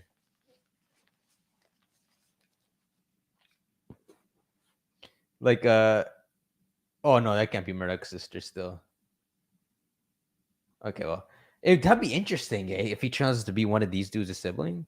Yeah, that'd be cool. I was wondering if maybe these guys would be the people deployed for like an Area Zero mission, but I don't even think they're that strong. I don't know what strong trainers they have. I guess the show would show like 3-4 champions that are qualified, because we don't really get that information in the game, right? They just make the champion title more easier to get, but they don't show who else has it. So maybe they could say there's only 4 others and put them all together. Maybe that's the group. The Elite 4? They send the Elite Four in, That would be the and then they say everybody stay back home, and then Liko and Roy sneak in. yeah, that's what has to happen. Okay, so let me see what chat is saying still. Yeah, see what chat's saying. I use the bathroom. Sorry. Yeah, go. Someone said I went on your channel. It's only TTar's outro song. TTar. Let me see his videos. What, feel good? Yo, I have like you'll never get into my channel, but like I have so many songs that are like basically like they're unlisted. You can't find them anywhere, right? What's more funnier is when did Feel Good, when did we drop, when did I give you that song? 2015? I think so. Yo, if somehow you're able to like get into my page, which you'll never get into my page, it'll never happen. But you'll see stuff that says 2018, 2019, 2020, 2021, 2022. Watch this, it gets better. 2023. It's not that I'm not making, I'm just not YouTube making. Yeah. Yeah, I don't like to have like fun. Just for, have fun. Yeah, not other always than in just the for public the space. Yeah. yeah. Don't get me wrong. I would love to like get a million views per song and do all that stuff. Like I'd be the first guy to do that. But it's different making it for YouTube and then just having fun. yeah, like I'm sure you could speak to this even when like when you started with gaming and stuff like that. Like it has nothing to do with wanting to put it up online. Like I have a genuine like passion for I'm a battle rapper, right? Like let's not get into that stuff. But I have a genuine passion for that stuff. So like I have so many songs that I make that I would put out, but I just don't care. I just like it's how do I explain it? It's like flexing your muscle and then you just go back home. Like I don't need to like put out, but I will be putting out. I will be doing stuff. I have a little YouTube dream of my own to like. Yeah, he's not used to the whole. I don't know what the word is. What's the word when you? What's the word? Like, let's say someone who's posts on Instagram for likes. What do you call them? Like you need other people's approval. What's the word for that? Yeah, I'm trying to figure out a non-rude word. No, but there's a proper word for that. Frick, I can't remember. But he's not into that whole thing, so yeah. I gotta get back into a rhythm and do that stuff like from like honestly just like give me not cloud chaser. That's a strong word. It's there's a simple word for it. Yeah, go. I'll talk to them. yeah. Someone said validation. Yeah, I'd love to see all my work like do successful, but I've been doing this. I've been rapping since I was like 9 years old. Like I've been like making songs since I was 9. So before YouTube even became a thing, I was used to like making songs and then just throwing them in the drive, making songs, throwing them in the drive. To be honest, most of the time we used to make music just for like the 15 homies back to play it in the car. Yeah, I play in the car. We're just playing. Play your own like, songs in the car. They're like, look at this nonsense. Yeah. Anyways, I'll make some songs. I'll make some songs, guys. I got you. Someone said RuneScape time, bro. It's like buggy. That's Bugs' thing. I was that with novels and stuff. Pokemon Legends Hoenn game could elaborate on Xenia's whole shtick in the Dragonids. Yeah, I'll talk about this. Because I was looking into some Hoenn lore. So when he's back, we'll talk about it. And then we'll guess the Pokemon. Guys, we're in June almost. It is so far in. We're going to get some DLC news eventually. But June is a pretty good candidate for getting news.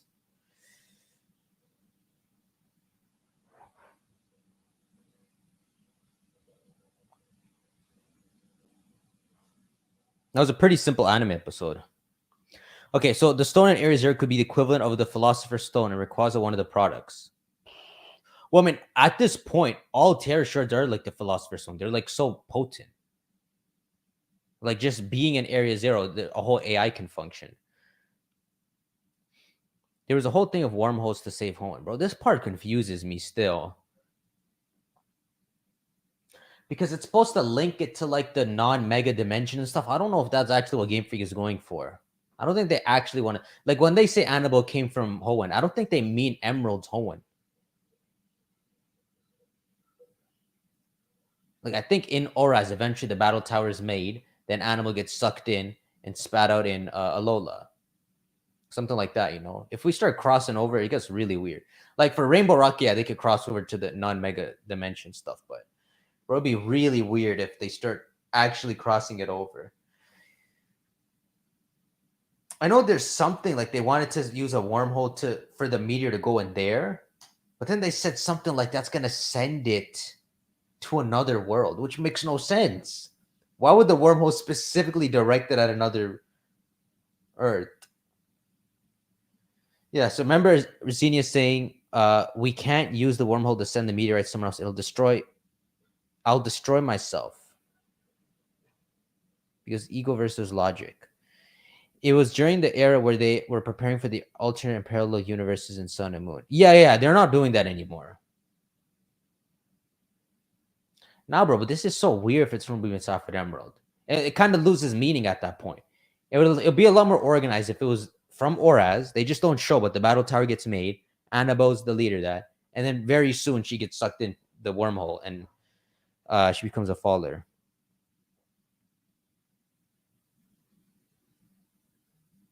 Okay, so Xenia said she would destroy it herself instead of sending it to another world. Well, I mean, that's not exactly a bad thing. I mean, could you, with the proper heart, use a wormhole if you knew it wasn't actually the right thing to do?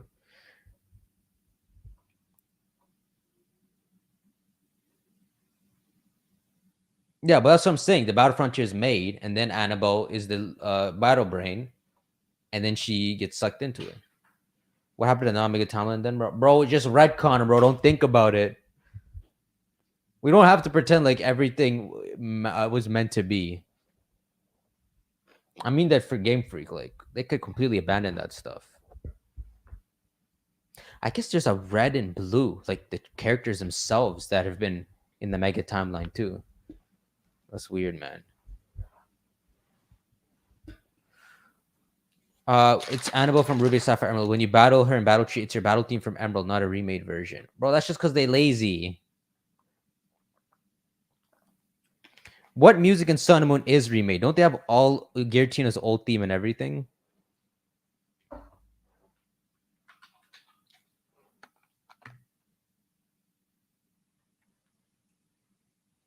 Her reasoning was selfish. She only wanted to live up to the legend of her ancestors. Okay, this is an interesting point. I'll remember this. Who linked the King of Thorns trailer to the post? What is the truth of Paradox? I feel that confirms it's some imagination.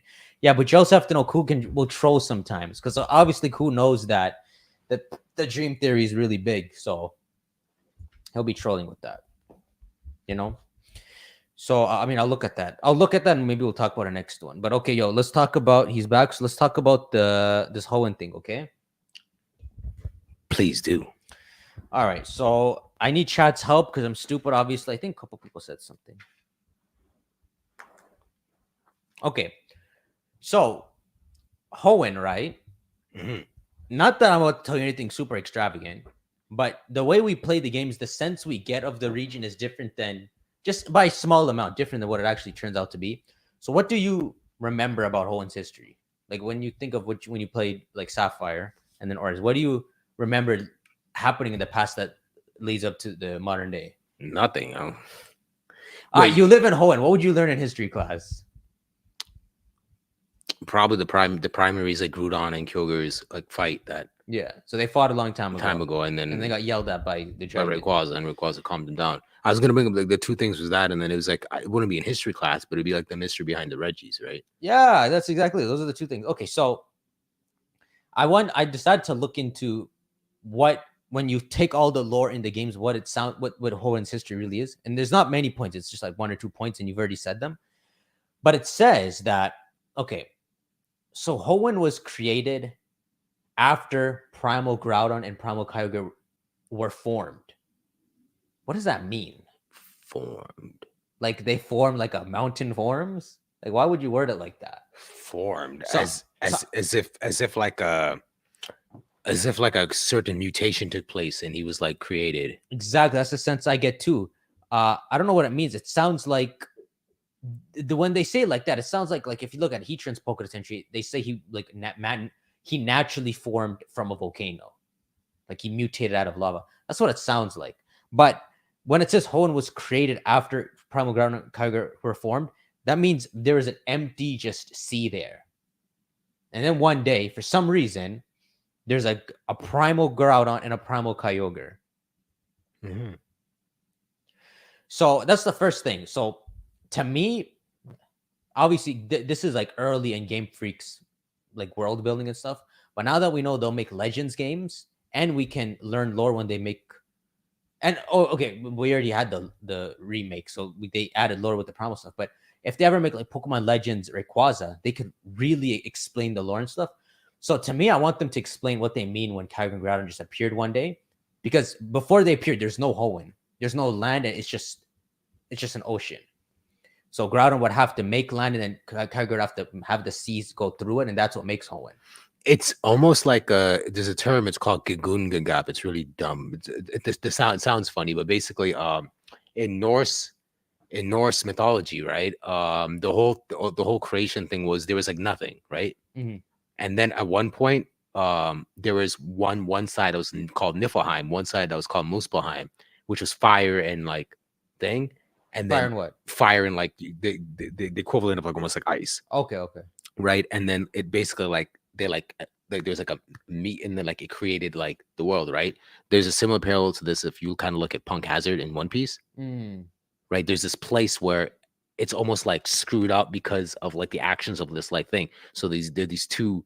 So I'm trying to think is if that's the kind of primal thing they'd be tapping to. If we go into a Legends game, right? Was there almost this like primordial fire and primordial like, Oh, they could be like, and then they a manifested, and then at that materialize or point something. they materialize, and when they materialize in some weird way, they're like clashing, and then when they're clashing, Hoenn's being formed, Hoenn's right? being formed, And okay. when Hoenn's being formed, right, it's almost like a deity. So Mhm. these two deities are formed out of nowhere, and whether they're clashing or not, just in their creation is Hoenn being created. Then at some point, maybe they're getting too rowdy, right? So then the third deity, which can almost like is Rayquaza in a it's, He's just a mediator. and he just like regulates it, and then at that point, all three kind of disperse, never Mhm. to be seen. And one goes And to it the leaves ozone, behind Hoenn. The world is built. and the world's built, and that's Hoenn. Okay, see, that's pretty sick. To me, what I wanted to see when I read that they formed out of nowhere is to me, Kyogre and Groudon are so like titanous that I want to normalize them almost. Mhm. I feel like if I make them less magical, that they get cooler. So what I want to happen is, for example, so they don't have to revisit Hoenn to continue telling its story. They can still tell it in other games. So imagine, right? Let's say you're playing a Gen 10 game and you meet this Pokemon in the game. It's like a pretty common Pokemon. And it's like this ugly looking, like normal fire type. And what you learn later on in the game, you catch it and you read the Pokemon yourself, but maybe you find a professor or just a researcher in a lab somewhere. What he says is that when he researches it, that it seems linked to the legendary Pokemon Groudon. And you also find out this ugly fish that's normal water. And it just barely looks like a whale. But you say this is linked to what they call Kyogre in Hoenn, right? But they're these weak common Pokemon. And what I want them to do is like show them as like distant relatives that split off from Kyogre and Groudon. So almost like Kyogre and Groudon didn't just form one day, but they're like these super mutants. And so maybe the two as Pokemon, maybe what they are like Pokemon that they like learn rain dance and stuff, and their whole species about the rain.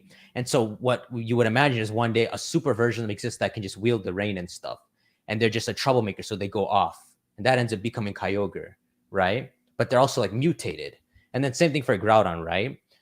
But that's almost what I want. I don't want it to be this primordial fire thing. I want it to actually be normalized. So you want it to be closer kind of to like how Deancey became Deancey, because that was even like a mutation amongst like our. So you're basically saying there has to be a Carbate Groudon. Yeah, it wouldn't even be called Groudon. It might not even start with a G, but maybe you would see it's like this little humpback ugly thing, and it's completely ass. But it's just to show that Groudon and Kyogre didn't just appear out of nowhere. They're an actual species. Yeah, you can even render it down to like the most like minuscule form, make it look like a Cosmog.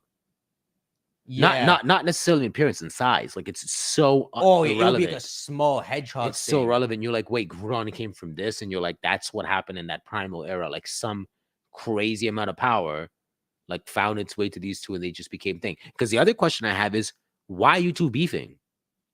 That's the thing, right? So they never explain why they're beefing. Only that one day, let's say one day, Kyogre and Groudon appear there, and they're both just coincidentally there. So Groudon just having trouble raising the earth, and then coincidentally nearby, there's a Kyogre appears, and he's coincidentally raising the seas. And then they both realize, what the hell are you doing over there? And they start fighting each other. And you start scrapping. But it's like weird. They appeared at the same time, right? Yeah, like appearing at the same time, and that's still not enough for me to be like, okay, so you two you got to fight. It even goes further when you're like, okay, Team Aqua and Magma all had like ideologies where one thought more sea should be part of the world. Yeah. One thought more earth should be part of. So maybe that these guys are too much in modern era to know what the real. They weren't reading tablets and saying this is like they don't the know anything. imperative of like Kyogre. They don't even know they're dangerous. They regret it immediately, right? Yeah, exactly. So like, but I still don't find a reason for those two to be like, yeah, it's not like, this isn't like one of those stories of long ago these rivals have fought. And yeah, it's not like it's simpler than that. Yeah, it's not like a Ashra Indra thing where we're destined to fight through centuries. No, it's a coincidence. They saw each other like, bro, what are you doing? They're just like, what are you doing, bro? They start smacking each other. Yeah, you raising the sea? Yeah, what you doing over there, man? I'm raising the ground. All right, man. Well, stop. Yeah, you still stop that, man. And then the dragon comes, both of you time out. Hey, you can find. Yeah, so what it sounds like is they're troublemakers. So it's like, I imagine that they had families, they had their species, but they're troublemakers. So they both just left, and coincidentally they're in the same place, right? And so a lot of Hoenn is a region that's known for a lot of meteors falling. So maybe what you could say is a meteor fell in that era. Space. Yeah, and it caused their mutations, and that's why they appear at the same time. Hmm. You know? So, but I want them to normalize them, and I think it makes them more cool that way. So how do you think the whole primal thing plays into it? The primal, As in the primal form itself. If you go in a Legends game, I think they're gonna one up primal. Not that there's gonna be a Groudon origin form, but the primal is gonna have like a second maybe activation to it. It's not just gonna be like lava flowing through them and something like that. I think primal could just be looked at as that's just normally what they're supposed to look like. That's like in their prime. It's not a Super Saiyan. It's just what they actually are. Yeah. See, the whole thing for me is like the concept of like when you say primal Groudon, primal Kyogre, like primal is primordial. Primordial is like the most. Oh, is it primordial or is it prime? Like Whitebeard in his prime. No, I think it's primordial. I think it's primordial. Like chats, you tell me because like I know like for example, this is just like I don't want like like I don't want to like okay, basically like and I use God of War references, but Kratos' blades they're made with primordial fire. Yeah. So that it's primordial. It's from like the essence of like the genesis of like life itself. It comes from some essence like that. So when I think primal, I'm like, are they saying primordial as in like, it might be primordial. It's their forms. Okay, you know what it is? Maybe it's when they're at the peak of their power, like fresh from the mutation. Yeah. So what I'm thinking is like, was there some like primal fire that was imbued into them, and it just? So you okay. So you want it to be a bit more magical then? Yeah, I'm almost okay. Let's fuse the ideas. Let's say there was some like goofy subspecies, and they're walking around, back thing. and then at some point, some crazy event in Hoenn caused this huge like concentration of primordial like fire and like devastation, and somehow this one Pokemon absorbed it all. Okay, both of them absorbed it, and the outcome was this super mutated primal Groudon, a super mutated primal Kyogre, and then they're like causing a ruckus, and then at some point Rayquaza stops them, and then I don't know, something happens that drains them of that primordial force. So now that the primordial force is drained out of them, they've already transformed. They're Groudon and Kyogre. So now they're what they are. But now their base form is different now. You might, yeah. But then in the future, which we would use in Auras, somehow they return the primal fire and things back, and then they power back up, and they're like, okay. I think when Auras was announced that during the hype season on their site, they had lore that like the world back then had more like primal energy in it. So maybe you're right. Could be. But yeah, so we have these two troublemakers, and by coincidence, they're both. I think the meteor idea or some primordial power existing that made them both mutate at the same time would make sense. But I want them to be like a normal species. But what happens is these guys see each other in Hoenn, where there's no Hoenn, and they start fighting each other. And so obviously no one lives there. But the battle must have been insane because both of their weathers are going hectic, right? And they're also immune to each other. Like Primal Groudon's ability makes him immune to water, right? You know that, right?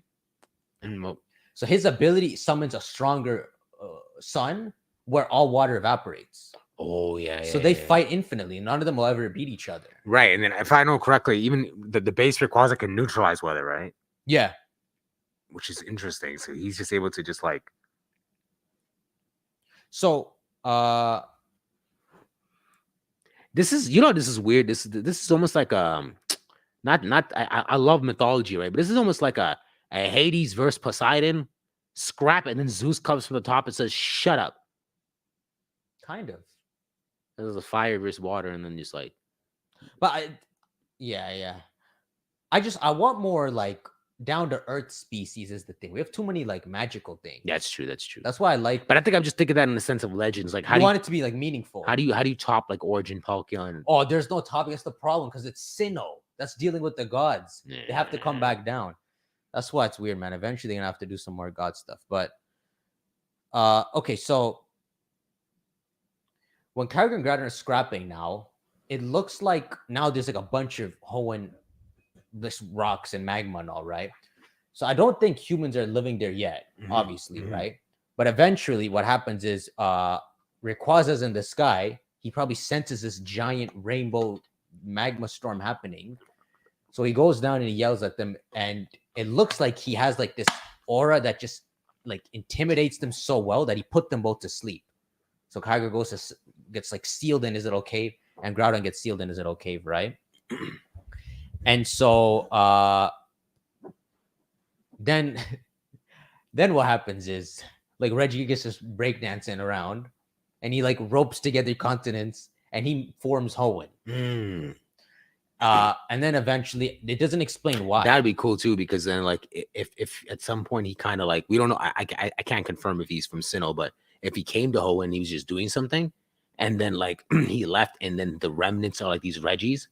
Yeah, like it just shows signs that he was here. That he because was those here. Regis are often associated with him, right? it seems like they link Regigigas to Hoenn, which is so weird. Yeah. No, they have to link it because the three 'Cause they're the three there. Regis are there, and That's if you so know, weird to me. in the Sinnoh game, you need the three in order to summon him, right? The freaking So that's what I'm saying. It's like he went, and then in his trail, these three were like left behind. It's almost like he like helped restore something, and then he left, and then these three were like, yo, finish the job, and then somehow Rayquaza was like, seal them up too, just like all of them got sealed. Why did Rayquaza? I don't know who sealed. Who sealed the three of them up? I don't know who sealed Regigigas. Like when I look it up, they say that The blind traveler. yeah, what is it? The Book of Eli guy, The Book bro. of- He needs to happen. He is the Book of Eli Because guy. it's Braille. Why is it? I bet you Regigigas' dots might even be Braille too, like the Regirock dots and all. Maybe the blind Yo, guy just has to I touch his swear, face. it would be the coolest thing if there was like if there's like a legend of a Regigigas and there was this blind traveler. Blind traveler beside him. It would be one of the coolest stories. Like That'd be so one that cool. couldn't see, and you try to build a story around him, but like it was able to like sense the like whatever it could. Like I don't know. No, it's the Pokemon world, so he could be able to sense stuff, but he'd be blind. Yeah, and the only way it can like it's like, how do I leave any information behind? Okay, I'm just gonna write it in the way that I know. Just and a kind guy who befriended this kind, bald, shirtless old man. yeah, like, oh man, that'd be so cool. Like someone who's blind. That's a very cool concept. So what apparently Regigigas is roping all the continents, and then they seal him away in Sinnoh nearby, and they use his key, the three Regis, as the key to unlock him. But they don't mention who sealed him or why. But Regigigas is like, he's like the god of the people, because it looks like he can wield all the elements. He's sitting here Gundaming a Lecky and Reggie Drago. It looks like he would technically be able to make Regis. It probably did make Regis of all 18 types. We just have to explore more regions. But so it's interesting that he's the one who puts Hoenn together of all the regions. Not even Sinnoh. He puts Hoenn together after Kyogre and Groudon like make it a Play-Doh park. Yeah. So,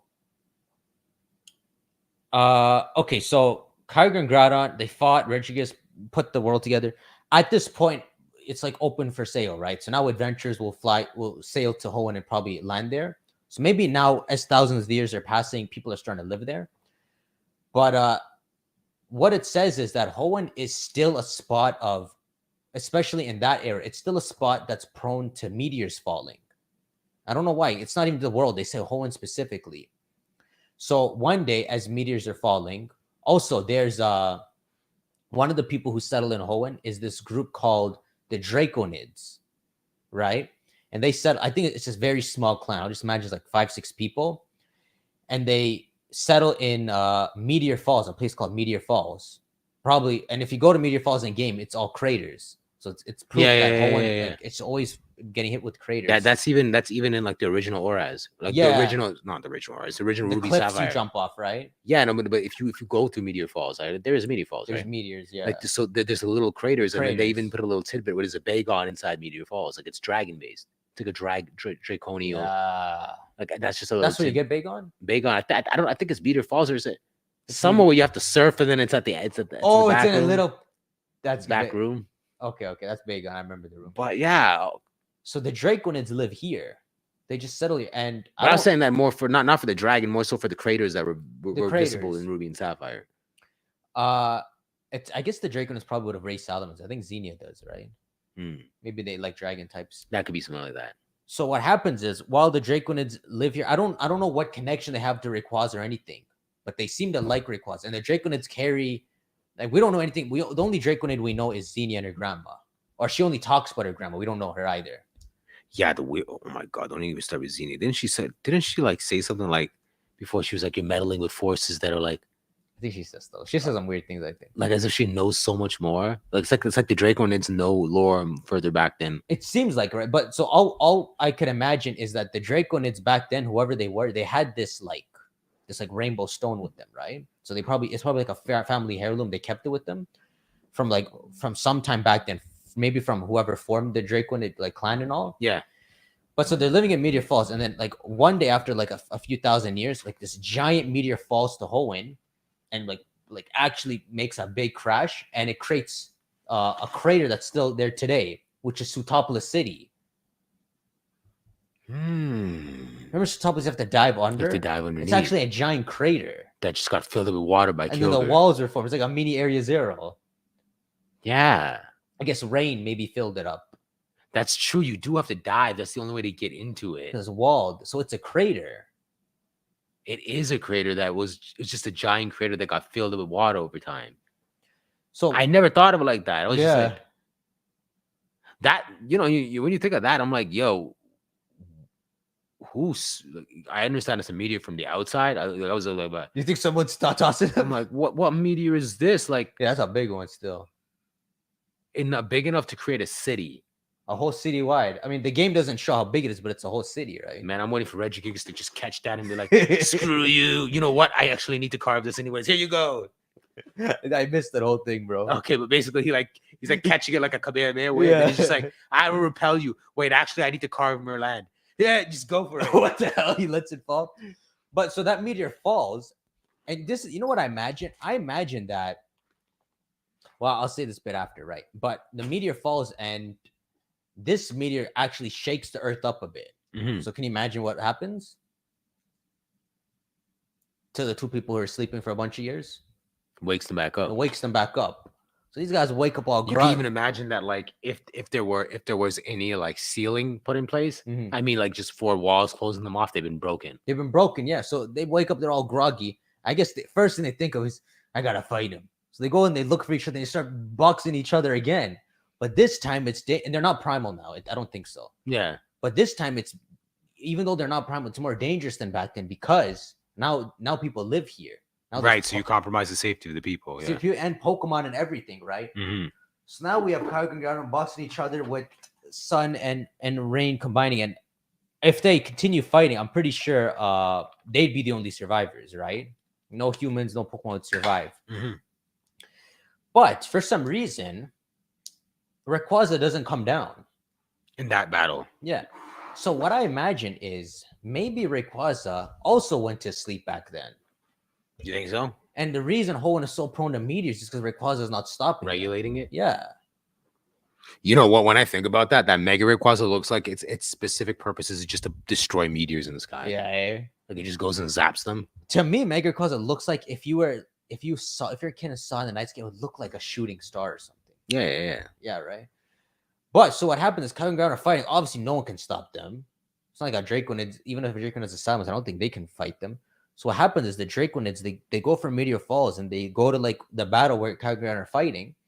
And like the main Draconid, they're holding that rainbow pendant or whatever. Mm-hmm. And they're like wishing for Rayquaza to come down. They're like praying for its help, as maybe they have a written story that it came back then.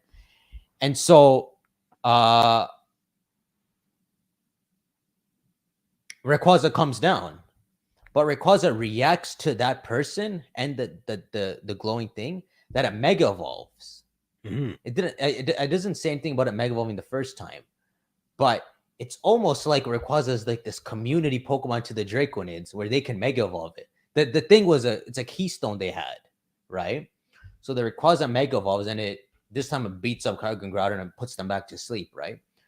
But it's like this thing where, like I said before, the Draconids, their Rayquaza kind of likes them, maybe, right? So after that incident, the Draconids, they make Sky Tower to get as close to Rayquaza as possible, and they paint the sides of the tower with like drawings of the incident and how Rayquaza saved them, and they also predict that in the future a meteor will threaten Earth again, and that we need to get Rayquaza's help again in the future. So they make that tower so that some future Draconid will be able to wish Rayquaza back down when the time is right? So it seems like even Rayquaza is sleeping up there. Like he's not always wandering around and guarding Earth, right? So I like that because I kind of want like not. I don't want this to be the case, but since there probably is multiple Rayquazas, do you think there are? I have to assume, yeah. I would want there to be just one guy. I would want one, but it just depends on what the story is. So imagine if Rayquaza is actually the same case as Kyogre and Groudon, where there's like this ass version, and they actually are a species that live in the sky and circle. Because when you read his entry, he says he lives in the ozone and eats meteors, right?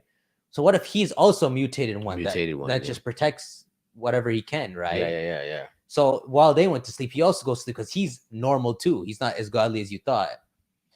But that's generally the story of Hoenn. So in the current day, what's interesting is Xenia tries to summon Rayquaza, but Rayquaza doesn't like her. Doesn't actually listen to her. He actually listens to you instead. So a couple people are mentioning. Go on. Well, a couple people mentioning in chat that Xenia was talking a bit selfishly, so maybe she wasn't worthy or something. You think that maybe like in the story writing that in that moment you, the main character, showed more of a Draconid heart, like aura heart? I think versus so. Xenia, who just didn't seem as pure. I think Xenia wanted to, like, she wanted to be like her ancestors or something, so she maybe lost the main purpose. Yeah. So Rayquaza did not listen to her, but I don't think they ever successfully called on Rayquaza. Xenia was the first one probably was going to have that task. But I like to imagine that when you play, I like just think about if you play Sapphire or Emerald or anything, right? He's sleeping there. So it's like he likes whatever they built for him. He comes down and sleeps there sometimes, even if he never really answered to them. That's a cool thing. It's kind of interesting that like that a future Draconid tries to summon him and he's just like, nah, I'm not I'm not listening to this stuff. But what's more interesting to me is like the whole mega evolution thing. Like, do you think that some mutation from like another like, here's what I'm thinking. What if we still don't know that mega evolution necessarily came from like Earth, right? Just the concept of it, right?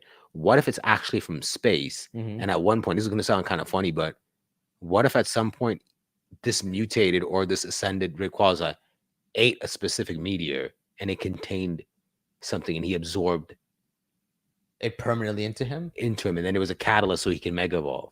Like he ate a specific meteor. So he's like a full natural guy now. So now he's this legendary potent Rayquaza. So when they use that orb, he just becomes like a mega, but it's because he's already eaten. It's a part of him. Yeah, it's almost like okay. So like let's play around with this. Let's pretend that like there's let's just say like there's almost like a nice rock size amount of like something potent energy or something. And if you imbue it in each Pokemon, they can Mega Evolve. Okay. So if I somehow like did like a X-ray of like a Swampert, right? There'd be this little rock size amount in it, and you'd be like, where did that come from? Oh, just a long time ago, it just passed into these Pokemon, right? Maybe different. Maybe the meteor fell different parts. Like these guys, like they have it, right? The whole point I'm saying is the day that Rayquaza ate that thing, it's like imagine you do a scan and it's like he's just full of it. It's head to toe full of it. This is interesting you say this because I have to look at Rayquaza's entries. Because then that would make him like the most incredible mega Pokemon of all time. And like a natural mega too. Yeah, natural. Like he's actually like naturally because he's. It's like for Swampert and all, they have to hold a little pendant, like the Swampert type. Yeah, it's not enough, but like it's like Rayquaza is the Rayquaza. He's basically it's like built inside him. That's crazy. You know his entry. I remember his entry being weird. I gotta see what his entries are. Okay, so Ruby and Sapphire. Rayquaza lived for hundreds of millions of years in the Earth's ozone, never descending to the ground. This Pokemon appears to feed on water and particles in the atmosphere. Interesting. Let's go to the mega stuff. It lives in the ozone layer far above the clouds and cannot be seen from the ground. Okay. Rayquaza is said to have lived for hundreds of millions of years. Legends remain of how it put to rest the clash between Kyogre and Groudon. It flies forever through the ozone layer, consuming meteoroids for sustenance. The many meteoroids in its body provide the energy it needs to Mega Evolve. Okay, no, you're onto something. I think you've grasped what they're trying to say better than me. Hold up. So, no, Rayquaza is exactly what you've said then. Can I be a director, guys? Naturally, over time, he became the Rayquaza. Yeah, so naturally, because he was always, you would, as a human, you'd be like, he's saving us. Every time a meteor falls, he's destroying it. But maybe he's just like, not a hunger. He's just destroying but naturally as a byproduct. Because we want to think he's good. He's absorbing more and more and more. Think about it. Let's just say 100 meteors fall a year, right? Let's just for a dumb number, right? And the 100 meteors have mega power in them, He's right? eating all of He's them. eating 99% of them, and then like little droplets come on the floor. Swampert eats it. He's like, I can mega evolve. We're like, go home. What the Swampert eats it? You like anyone who can mega evolve, right? Now I can go further. Stop it. Rayquaza ate everything. So the why I'm saying that is because it's like Rayquaza would be like the Omega Mega, He is like the Alpha Mega. the ultimate. He's the Alpha Omega Mega. He's the Alpha Omega. He's the Sigma. Sigma. He's the Delta 6. He's the Alpha Omega. Like he's the beginning and the end. He's everything. He's a Delta male. That's a pretty cool thing. You know what? The whole meteor thing is cool too, because even if you say that Deoxys came from meteors, it's like then you already know there's a bunch of craziness going on out there in space. So who's sending them? You think Garb's tossing Megastones at us? I don't know. Or is Earth just like that? What if they revealed on X and our second Kalos visit that there is a Mega Evolution origin Pokemon? He's like a distant alien. Not that That'd he's be very communicating cool. with us, but we're getting fragments. Or at least that, like the coolest thing we playing some Legends game and then finding that the origins of Mega came from space, which can partially explain why in some cases Pokemon decided to insert it, and then here it's not, and then there it is. But if it came from outside of space, then you're like, Then oh, Rayquaza's sick. Rayquaza's like He's the king. goalie, and he got all of it. But you know what's more fried? Even if it did come from outer space, there's only one area. It doesn't interfere with anything, but it makes me want to like get into the writing of it. Why is Mewtwo able to like do what it does? You know, you're right, bro. But I think the scientists were ahead of their time. Team Rocket. Well, the scientists, but Yeah, Team but Team Rocket. they're There's ahead. something there. When from the start when Mewtwo was made, they put some extra stuff in it. I swear, it's almost like in the third gen. If they just like looped it back, they could have done something. But then they're like, nah. Yeah. Like honestly, even the fourth gen was good because of Regigigas. If after the fourth gen, I don't know. There's so much there. Is there entries if I go to Mega Rayquaza? I don't think so. I'm just gonna try this. No, He probably is the best designed dragon in the whole entire. Yeah, bro. I remember like as a kid when Wow. this thing looks This so guy's cool. so cool. Like I'm so used to him, but I remember as a kid, this was like crazy. That one looks so small compared to the one in the movie in the anime. He's like a baby, bro. It looks like a baby. Even if you look at like the length from head to tail, Yeah, I feel like the black one has like 2 more coils. yeah. I'm like, what? This guy's a small one.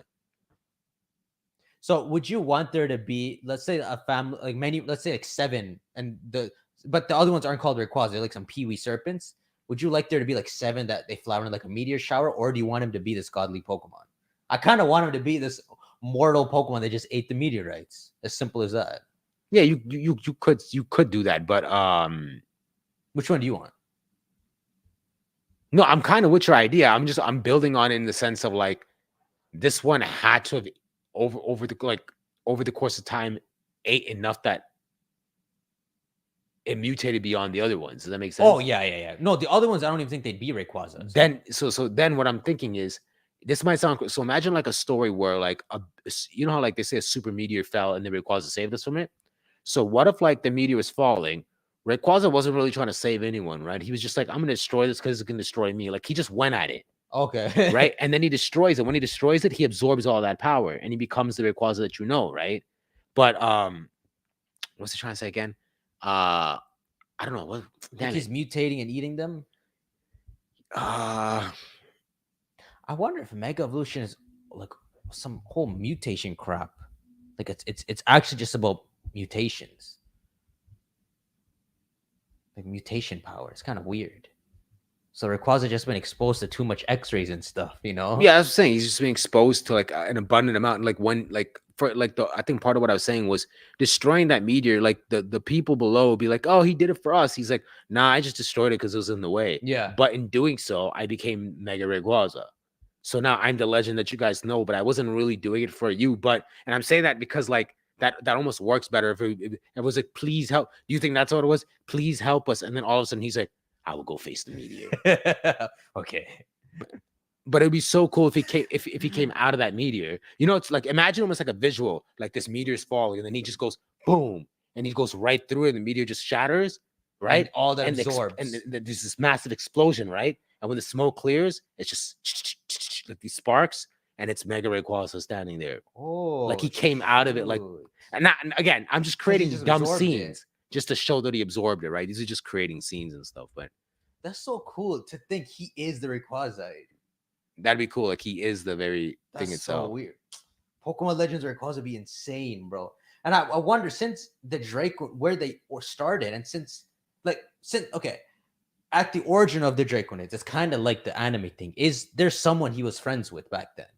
There has to be. The first one who Mega Well, Evolved. are you referring to this Ancient Traveler stuff?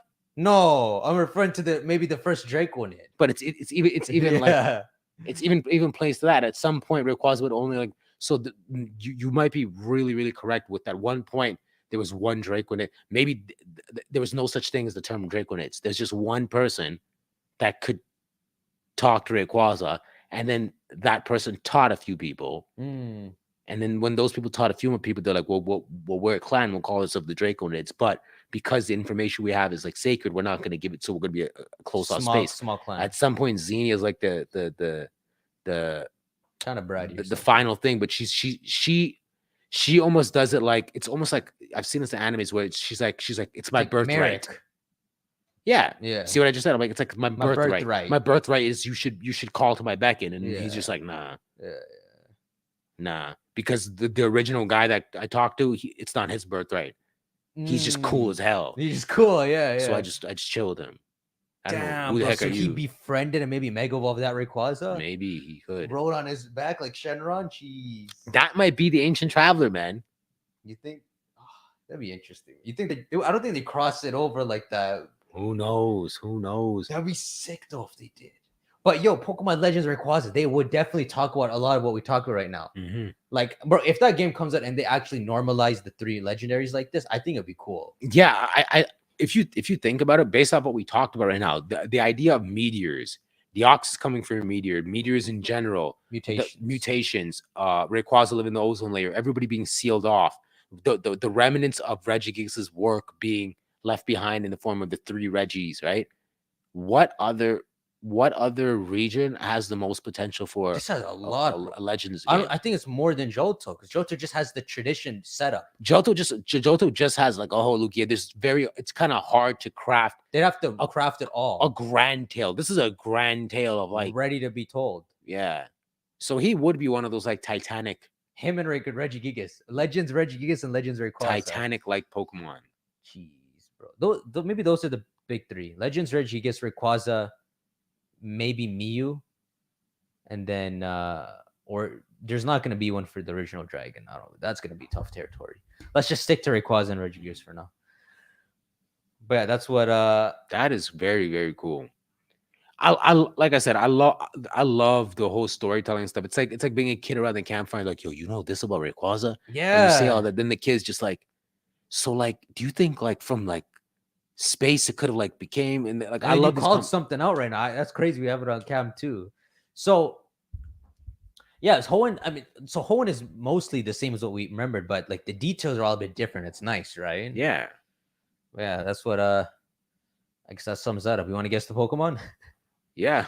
Sure. Let me look at chat. Read what chat's just saying, and we'll go from there. I think this has the most potential for it. Okay, so someone said a Pokemon Legends Hoenn game could elaborate on Xenia's whole shtick and the Draconids. Mm-hmm. No one cares about, but so a Legends game would take place in the past, right? So who cares about Xenia? It could, but like maybe they could do something like watch, like for example, maybe there's one douchebag Draconid. Yeah, that's exactly like Xenia. That's exactly like Xenia. Okay, right? Like one that's just like no, but it should be my birthright. It's similar. Like, Yeah. Even if they're from the primal era, like him saying like, wait, but I'm a Draconid too. How come it won't think to me? What about an evil Draconid? Maybe that might be perfect. Like one that goes the opposite direction. He's like, yo, I'm gonna like. But do you think he could find a way to make Rayquaza like turn like be evil for a bit? That'd be a sick villain, Maybe, like Boldo, bro. Maybe he fools Rayquaza. him into He fools Rayquaza. into like That's so sad. yeah. And maybe that's why when Xenia pops up, he no longer just trusts just because she's a Draconid. Like he has to kind of like feel that your intent is like This is happening, bro. That's sick. Oh, so me and T are gonna briefly leave the Pokemon world and go work for these companies. we have to. The Gen 12 to 15 is gonna be but made by me. Yeah, we're gonna be Just give me 2 gens to get into that office with Jinichi. Is that his name? Junichi, yeah. Not people on you. Wait, is that probably? Is that like wrong to say their first name? Yeah, yeah. Oh my god, I'm so That's what I sorry. did. I saw Manito and I'm like, Junichi Masuda. Oh yeah, I was there. And this guy turned on. I'm like, I think that was rude still. That was a fun. Yo, you know what's funny? Yo, if I can, I think that's on camera, guys. Is it on camera? Yeah, because I was walking around With the GoPro. with the GoPro on me. Yo, I think it's on camera. Literally, we're like walking through E3, and then T's like, he's like Pokemon hunting. He's like, yo, I'm gonna see Mustard at some point. Then he just looks in the corner. He's like, yo, it's him. So he just yells out, yo, it's Mustard. The guy just turns around and goes, right. So he was cool, but like, I literally called. I didn't even say, yo, it's Mustard. I'm like, I called for him. I'm like, look over here, it's me. That was pretty Junichi funny. Masuda. I think that's on camera. I'm gonna go see if I can find that. Omri was beside him. I think I left him out. TTar staff, get on that. Poor guys in the shadows. Cool linked. Okay, so man, I wish I could sit down with you two and talk about this stuff because man, oh man, you guys are asking the right questions. Yo, bro, facts. Yeah, man. This is fun, right? This is what everyone's supposed to be doing. We're supposed to be like, this is like, it's like barbershop talk. Yeah, it is. There's hope. There's so much like one of the biggest things Pokemon could have done, even more than Scarlet and Violet, is that Legends game. Like hope to revisit older stuff, and that whenever they finish a game, it's not necessarily over or all that there is to it. Like you won't know this, but I shouldn't even say this time. But remind me, I'll talk about it next podcast. Like for example, Calyrex, he's so stupid, but I think there's like a whole hidden. He's laughing over there. There's like a whole hidden story. I'm pretty sure that they have planned, but they just didn't put in the games. Now, if this was before Legends came out, I would just think whatever comes in a game is all they have planned. You know, I would think that when Kyogre and Groudon get primal forms, that they just made it up on the spot. But the Legends game gives me hope that whenever they make a game, they have more stuff planned, but they don't always just put everything in. It even works from like I'm trying to think from like from a creative, as if I'm making the games. It even works because I don't have to now pour my heart and soul in trying to solve the intricacy of like one game, knowing that I can't use.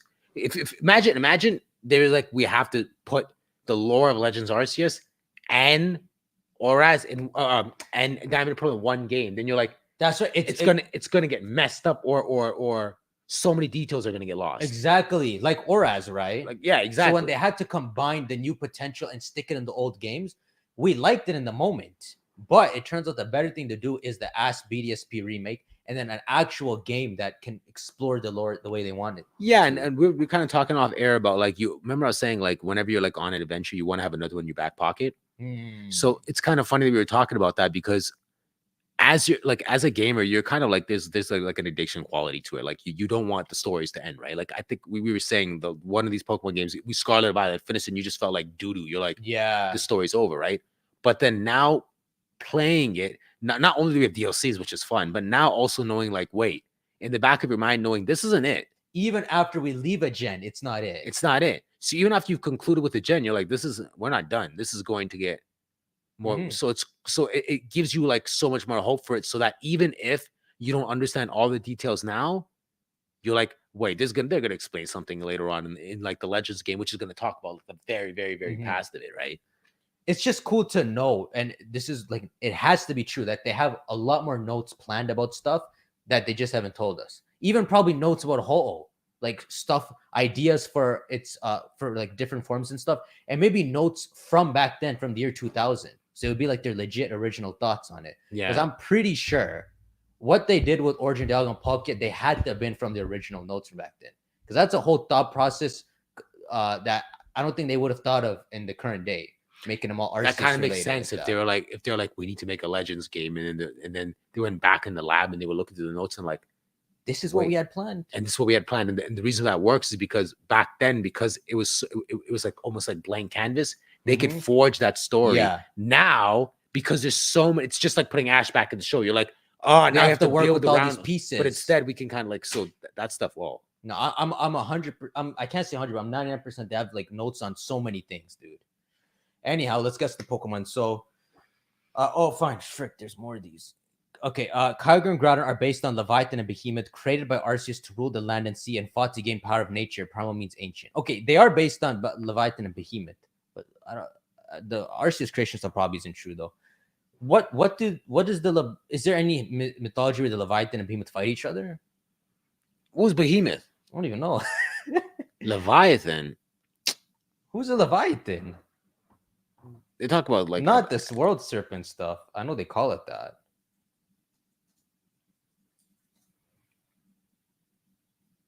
Leviathan. Yeah, they talk about this stuff. Yeah, no, like I just remember hearing it. I don't really know what this is.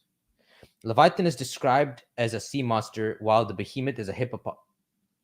Groudon's a hippopotamus. yeah, I do remember this. I just have to. Oh yeah, guys caught me. I'm gonna open the podcast up for the. Wait, this sucker's a hippo? That's not a hippo. I don't know, but it's possible that in its heyday, it was like on fours, then it became bipedal. Oh, maybe. Oh, yo, that doesn't not look like him. Interesting. So they fight each other, eh? Interesting. So interesting. Imagine they're like a normal species, and these two mutate, and they become the legend. Leviathan behemoth.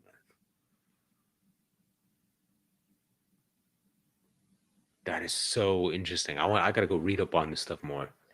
I love when mythology and like. I'm pretty sure you know this guy. You've talked this before. I think you forgot about it. Yeah, it's just like. Because you're the one who mentioned to me something about Leviathan behemoth, and I think Ziz or something. Yeah. You, oh you my- mentioned that. yeah, You I got to got- jog your memory. my- Okay, my so brain's melted. let's Oh, this stuff is so cool. Okay, yeah. let's guess the Pokemon, guys. Guys, can you guys give me type some Pokemon in the comments, and I'm gonna pick one because I need some inspiration. Yeah, guys, how was Groudon a potato? Forget it, bro. It's because I read a comment. I screwed it. I meant a hippopotamus.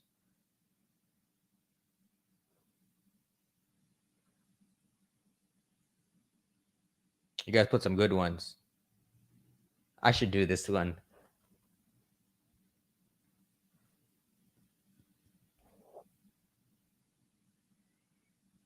I'm getting some inspiration. I think he's looking up one too. Are you smiling over there? Are you looking stuff up? No, I'm finding Pokemon. Trust me. Because I can't see your face from here, so I decided to sneak through the camera and I see you smiling. No, I'm looking at Pokemon. If I'm smiling, I'm looking at Pokemon. If I'm reading chats, I got the opposite face. Let me see. I'm always just trying to find out, make sure what gen it's from. The question, guys, is I'm reading through your Pokemon to see if any of them inspire me.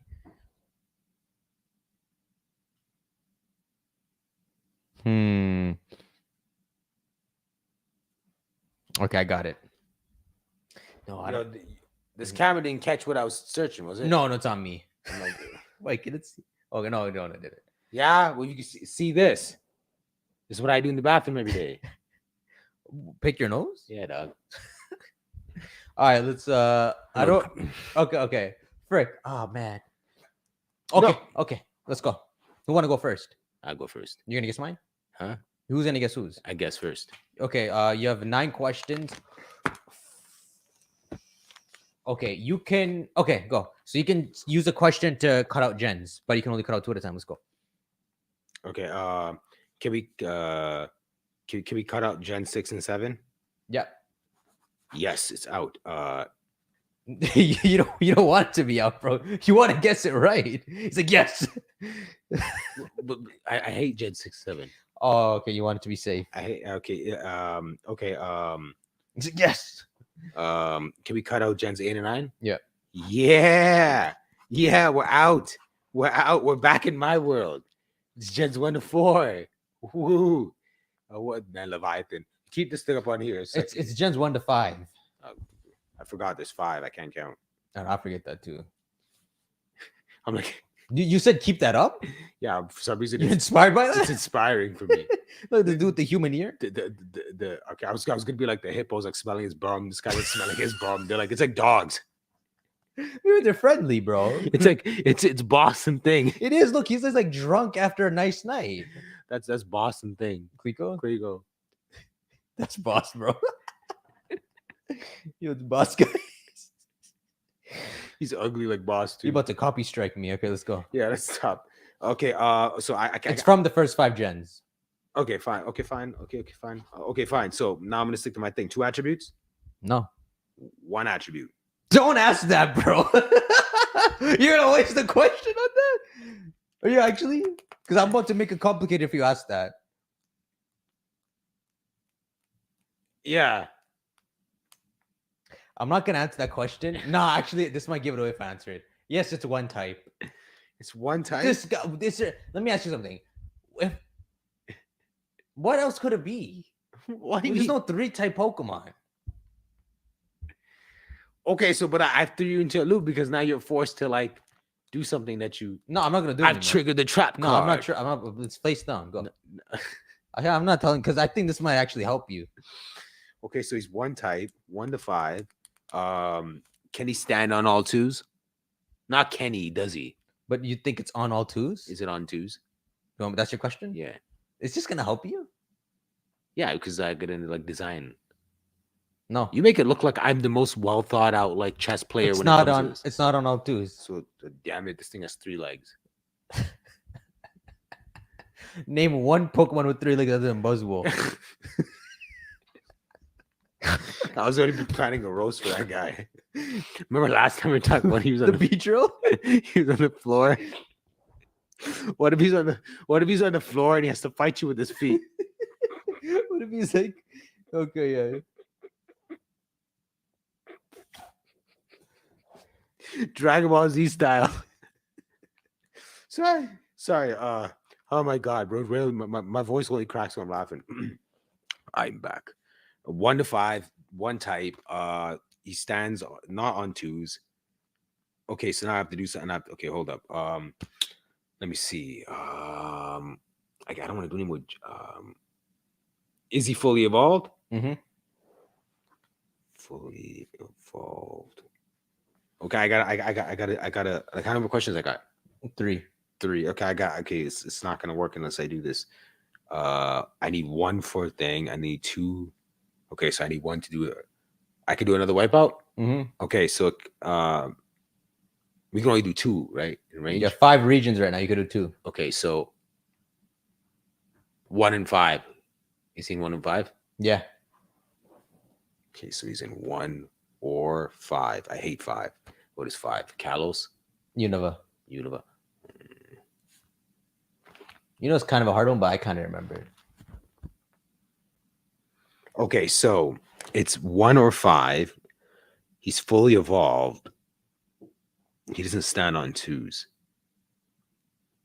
I'm just thinking out loud. I'm going to assume he's not a legendary because I asked that last time. I don't think he's going to do that. So I'm going to assume he's not a legendary. I'm just going to write that down. Not a legendary. This might screw me over. Okay, so 105. Man, I wanted. Okay, I need a better question. Give me a question.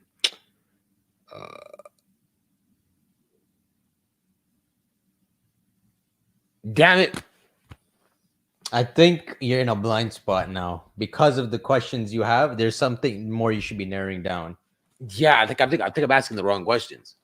Or you have some good questions, but there's a certain thing you should be narrowing down because I think your range is too wide right now. Okay, so have a conversation. Give me some like ideas. Like, can he? Well, yeah. No, just dumb stuff. Well, I say he's fully evolved, right? So what kind of Pokemon come to mind? No one. It's just like everything's just fully evolved. Like either Pokemon that are like that have no evolution or are fully evolved.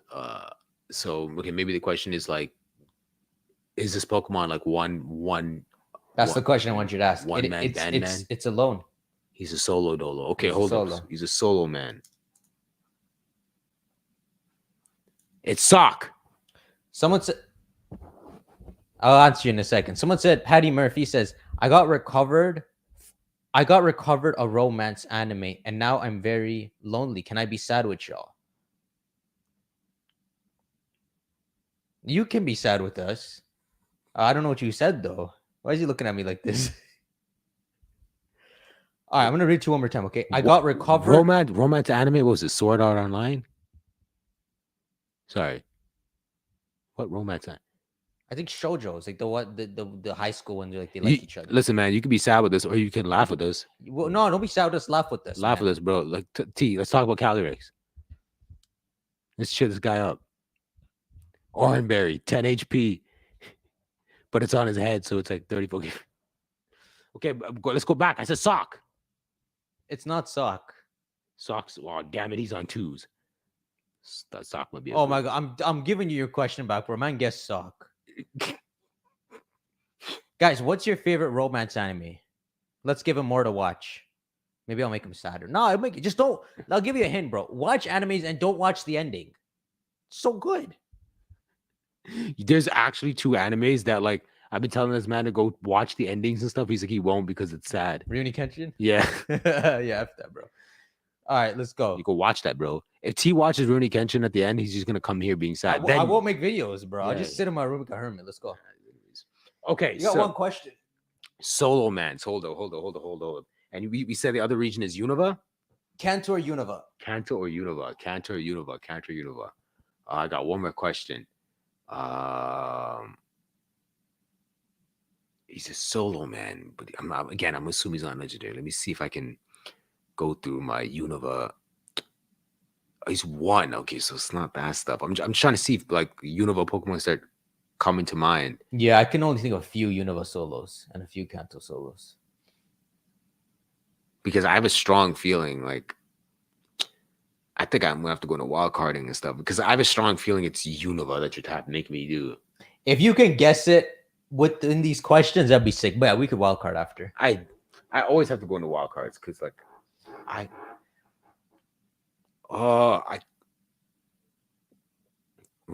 remind me every single time you go To look at the Pokedex. just before we go on air, just to peek at the Pokedex. If I just scroll through it, I'll be like, okay, these Pokemon fresh. I'm like okay, I'll talk out loud. Like I'm probably gonna watch. I watch how wrong I get this stuff. Yeah, talk out loud. No, but these are not guesses. I'm like, what region is Zebstrika from? 5. That's Unova. Mm-hmm. Okay, hold But on. he has a little brother. Yeah, no, I'm not saying that's the answer. yeah, okay. I'm just trying to see like what Pokemon are in this. Like it's a Zebstrika. I would assume like Bisharp's from there too, right? No. Mm-hmm. Whoa, God, what y'all got me doing? Man, I got these one of my 2 questions that are like.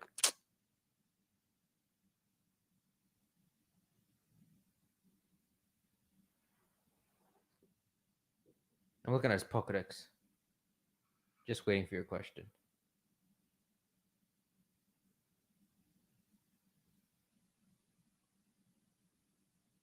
Okay, Mm-hmm.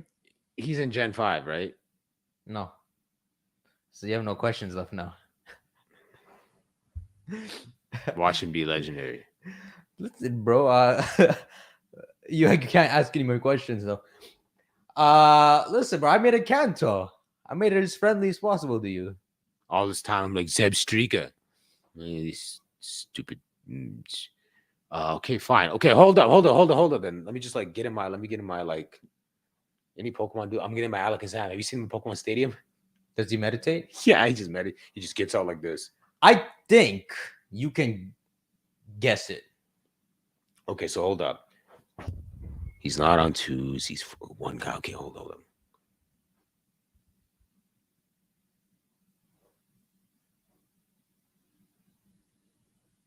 Mew.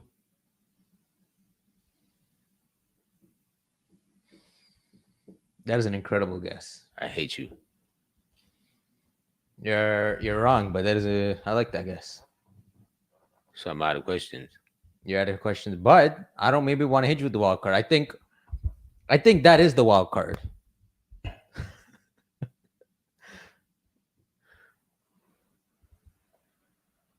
What is he doing? I wasn't gonna fart. Don't worry, guys. I don't know what you're doing. It's like you got magnetically pulled somewhere. Yeah, I was gonna wind up and be like, No. damn it. Dude, What type of wild what card does is Mewtwo stand on? On 2s. What did I say it doesn't stand on? Oh, yeah, fine. But you said Mew is such a good. That's your wild card. I bet you everyone in the chat has it right now. Remember when you asked me what Tropicus's typing was? Yeah. I could have told you with this one.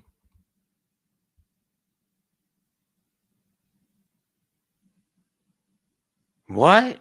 I didn't give you a straight answer. I could have told you using this Pokemon too.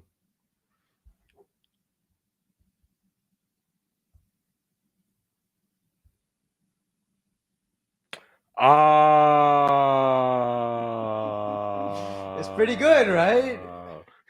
I'm always so afraid you say oh, and then you guess it wrong. And you're like, No, what's you wrong with you definitely have it because it matches with the wild card. Okay, yeah, it does match with like a ditto. Yeah. Okay. See, if you asked me this time, I could say if I thought of it before I asked the Tropicus thing, I could have said like it wields multiple types and tricked you. Okay. The funniest thing is just I'm like 2, and he's like, why'd you wind that up, bro? He stands on 2. He does not 2. Ditto, bro. Which is funny. The funniest thing is the not writing all these details and not even looking at them. into the guess. Ditto. Yeah, I get it now. You're just like it's just a blob. It's Miyu. I mean, it's not a confirmed theory, but it looks like it's Miyu, right? Man, that should be in a Legends game. They can finally reveal that. Even if they have to make it up now, they can tie them together. They can tie them together and make Ditto sound like Mew. Okay, you're never gonna get mine. I just come with these. Yeah, he's on my laptop, so we'll do the same thing with the laptop last time. Just gonna make sure he's loaded up. Okay. Yeah, I was looking at its Pokédex entry. Everything talks about its genetic code and stuff. So Yeah, you wouldn't be able to like you'd completely think on that. Okay. Is it from Gen? Okay, cool. I got it. Okay, I'm ready. So is it from Gens? It's right here, and I won't touch it. Is it from Gen 7 and 8? Hold up. Now I have to touch it. Let me just go and double check this.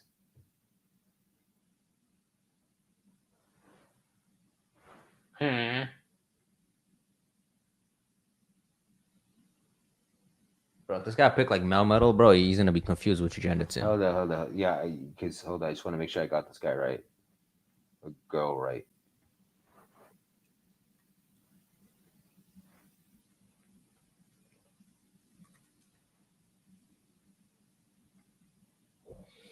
Okay, so I got it. Sorry. I think I asked, is it Gen 7 and 8? No. Is it Gens 6 or 9? No.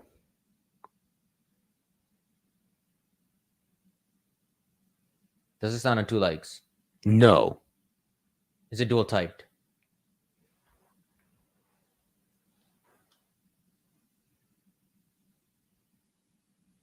No. What kind of forgettable Pokemon is this that you have to look I feel for? like Kratos. No.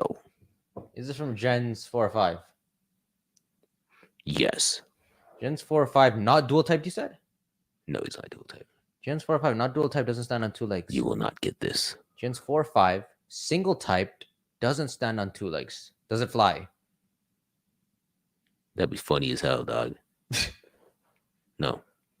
Doesn't fly, doesn't stand on 2 legs. Gens 4 or 5. Is it Gen 4? Yes. I'm freaking screwed. I have 2 questions. Gen 4 doesn't fly, doesn't stand on 2 legs, single typed. Is it fully evolved? Yes. Is it alone? Is it alone? No. Frick, bro, I'm out of questions. Gen 4, right? Yeah.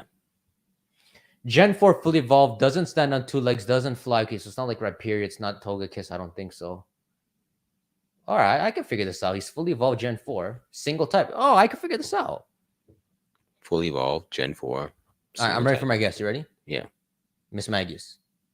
No. I'm done. I can't answer. I gotta frick. Okay, what other single typed mans do we have that don't? Oh, but he flies. He kind of flies. Who said he flies? Well, he floats. The Mismagius. It's not supposed to. I laughed at the idea of this flying. That's enough of a Flying, bro. Gen 4 fully evolved, single typed. But you said he's not alone, right? yeah. Like he's got Pre-evolution. yeah, he evolves. Okay, so it's not Regigigas. Frick.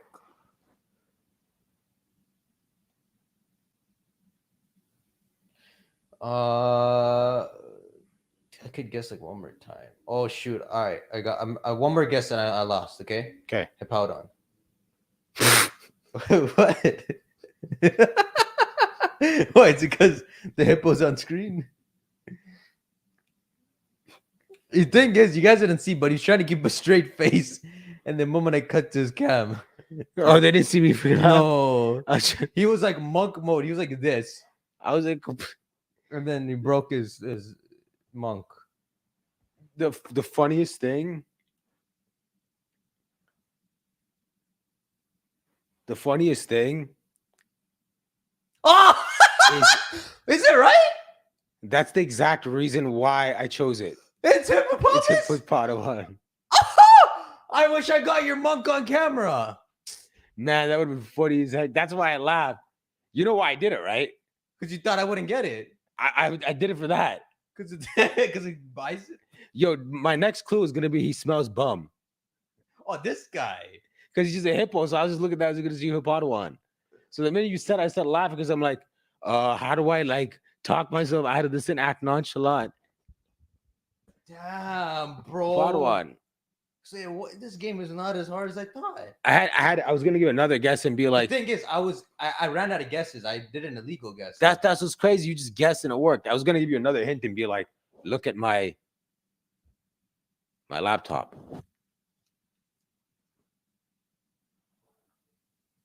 Is there a hippo?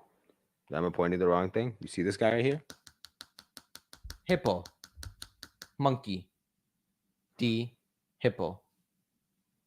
I'm not doing this anymore. But what does picking nose have to do with Because he got a big nostril. That does not help anyone. He picks noses. Everyone has a big nostril. Who else You're gonna does? use this a man's nostrils to else guess has a big- hippo? who else has a big nostril? Every monkey. Who? Nobody else got big nose. He got big nose. Doesn't he send sandstorms through that? I think so. See what I'm I think saying? he exhales. Okay, fine. It's a bad one, but you got it right. So why you so mad? Wow. Why did I guess Miss Magius, man? That's crazy. He's a pretty cool Pokemon. Hippowdon? He's all He's a right. TTar knockoff. Yeah, he is. That's always what I thought when I first played. Yeah. So that's a scrap happening right there. They're smelling each other's bums, just trying to figure it out. It's TTar and Hippowdon. Frick, man. Guys, doesn't many animals, aside from dogs, have big noses? No, there's no animal. with Like, big you know, nose. What animal has a giant nose? no nostrils. Just like there's holes in there, like Yeah, Voldemort nose. like hippos. I mean, Hippowdon looks like meteor falls hit his face. That stuff's big. I don't even know Hippowdon. Let me look at his nose. He knows. Well, that's my cue. Yeah, they can't hear that though. Oh, he has like 6 nose. What the hell? Okay, never mind. He What looks I like those considered ice is- cream sandwiches. What I considered his nose is just like a barrage of nonsense. This guy's a Reggie. He's Reggie Blind Nose. guy's gonna be like, what? Reggie Hippo. Reggie knows. Reggie Nose. The legendary Reggie Nose. He's an ugly Pokemon. I take it back. It's like this guy said it's a pretty cool Pokemon. He was cooler in my head. Were people still guessing Probopass? Oh, they're guessing big nose Pokemon. Bro. Okay, fine. But Probopass don't got nostrils. We talk about like big Probopass nostrils. is the nose. Probopass got my mustache. What the heck's going on with you? Why would they make this Pokemon? This guy's so weird. Oh, they're saying it's Freckles. It's Freckles? All right, bro, we got to cut. Yeah. I found it. Our heroes have finally figured it out. Those are freckles, not his nose. Do you know? I know. I forgot the rest of what we just talked about. Me too.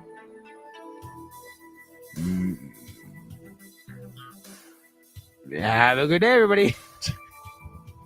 Oh, they hear it this time. Oh, they. Yeah, let's go. Oh man, the one time that this playing. Will our heroes get a sense of humor and do better? Find out on the next episode of Chilling with T. There's more. Coming soon to a theater near you.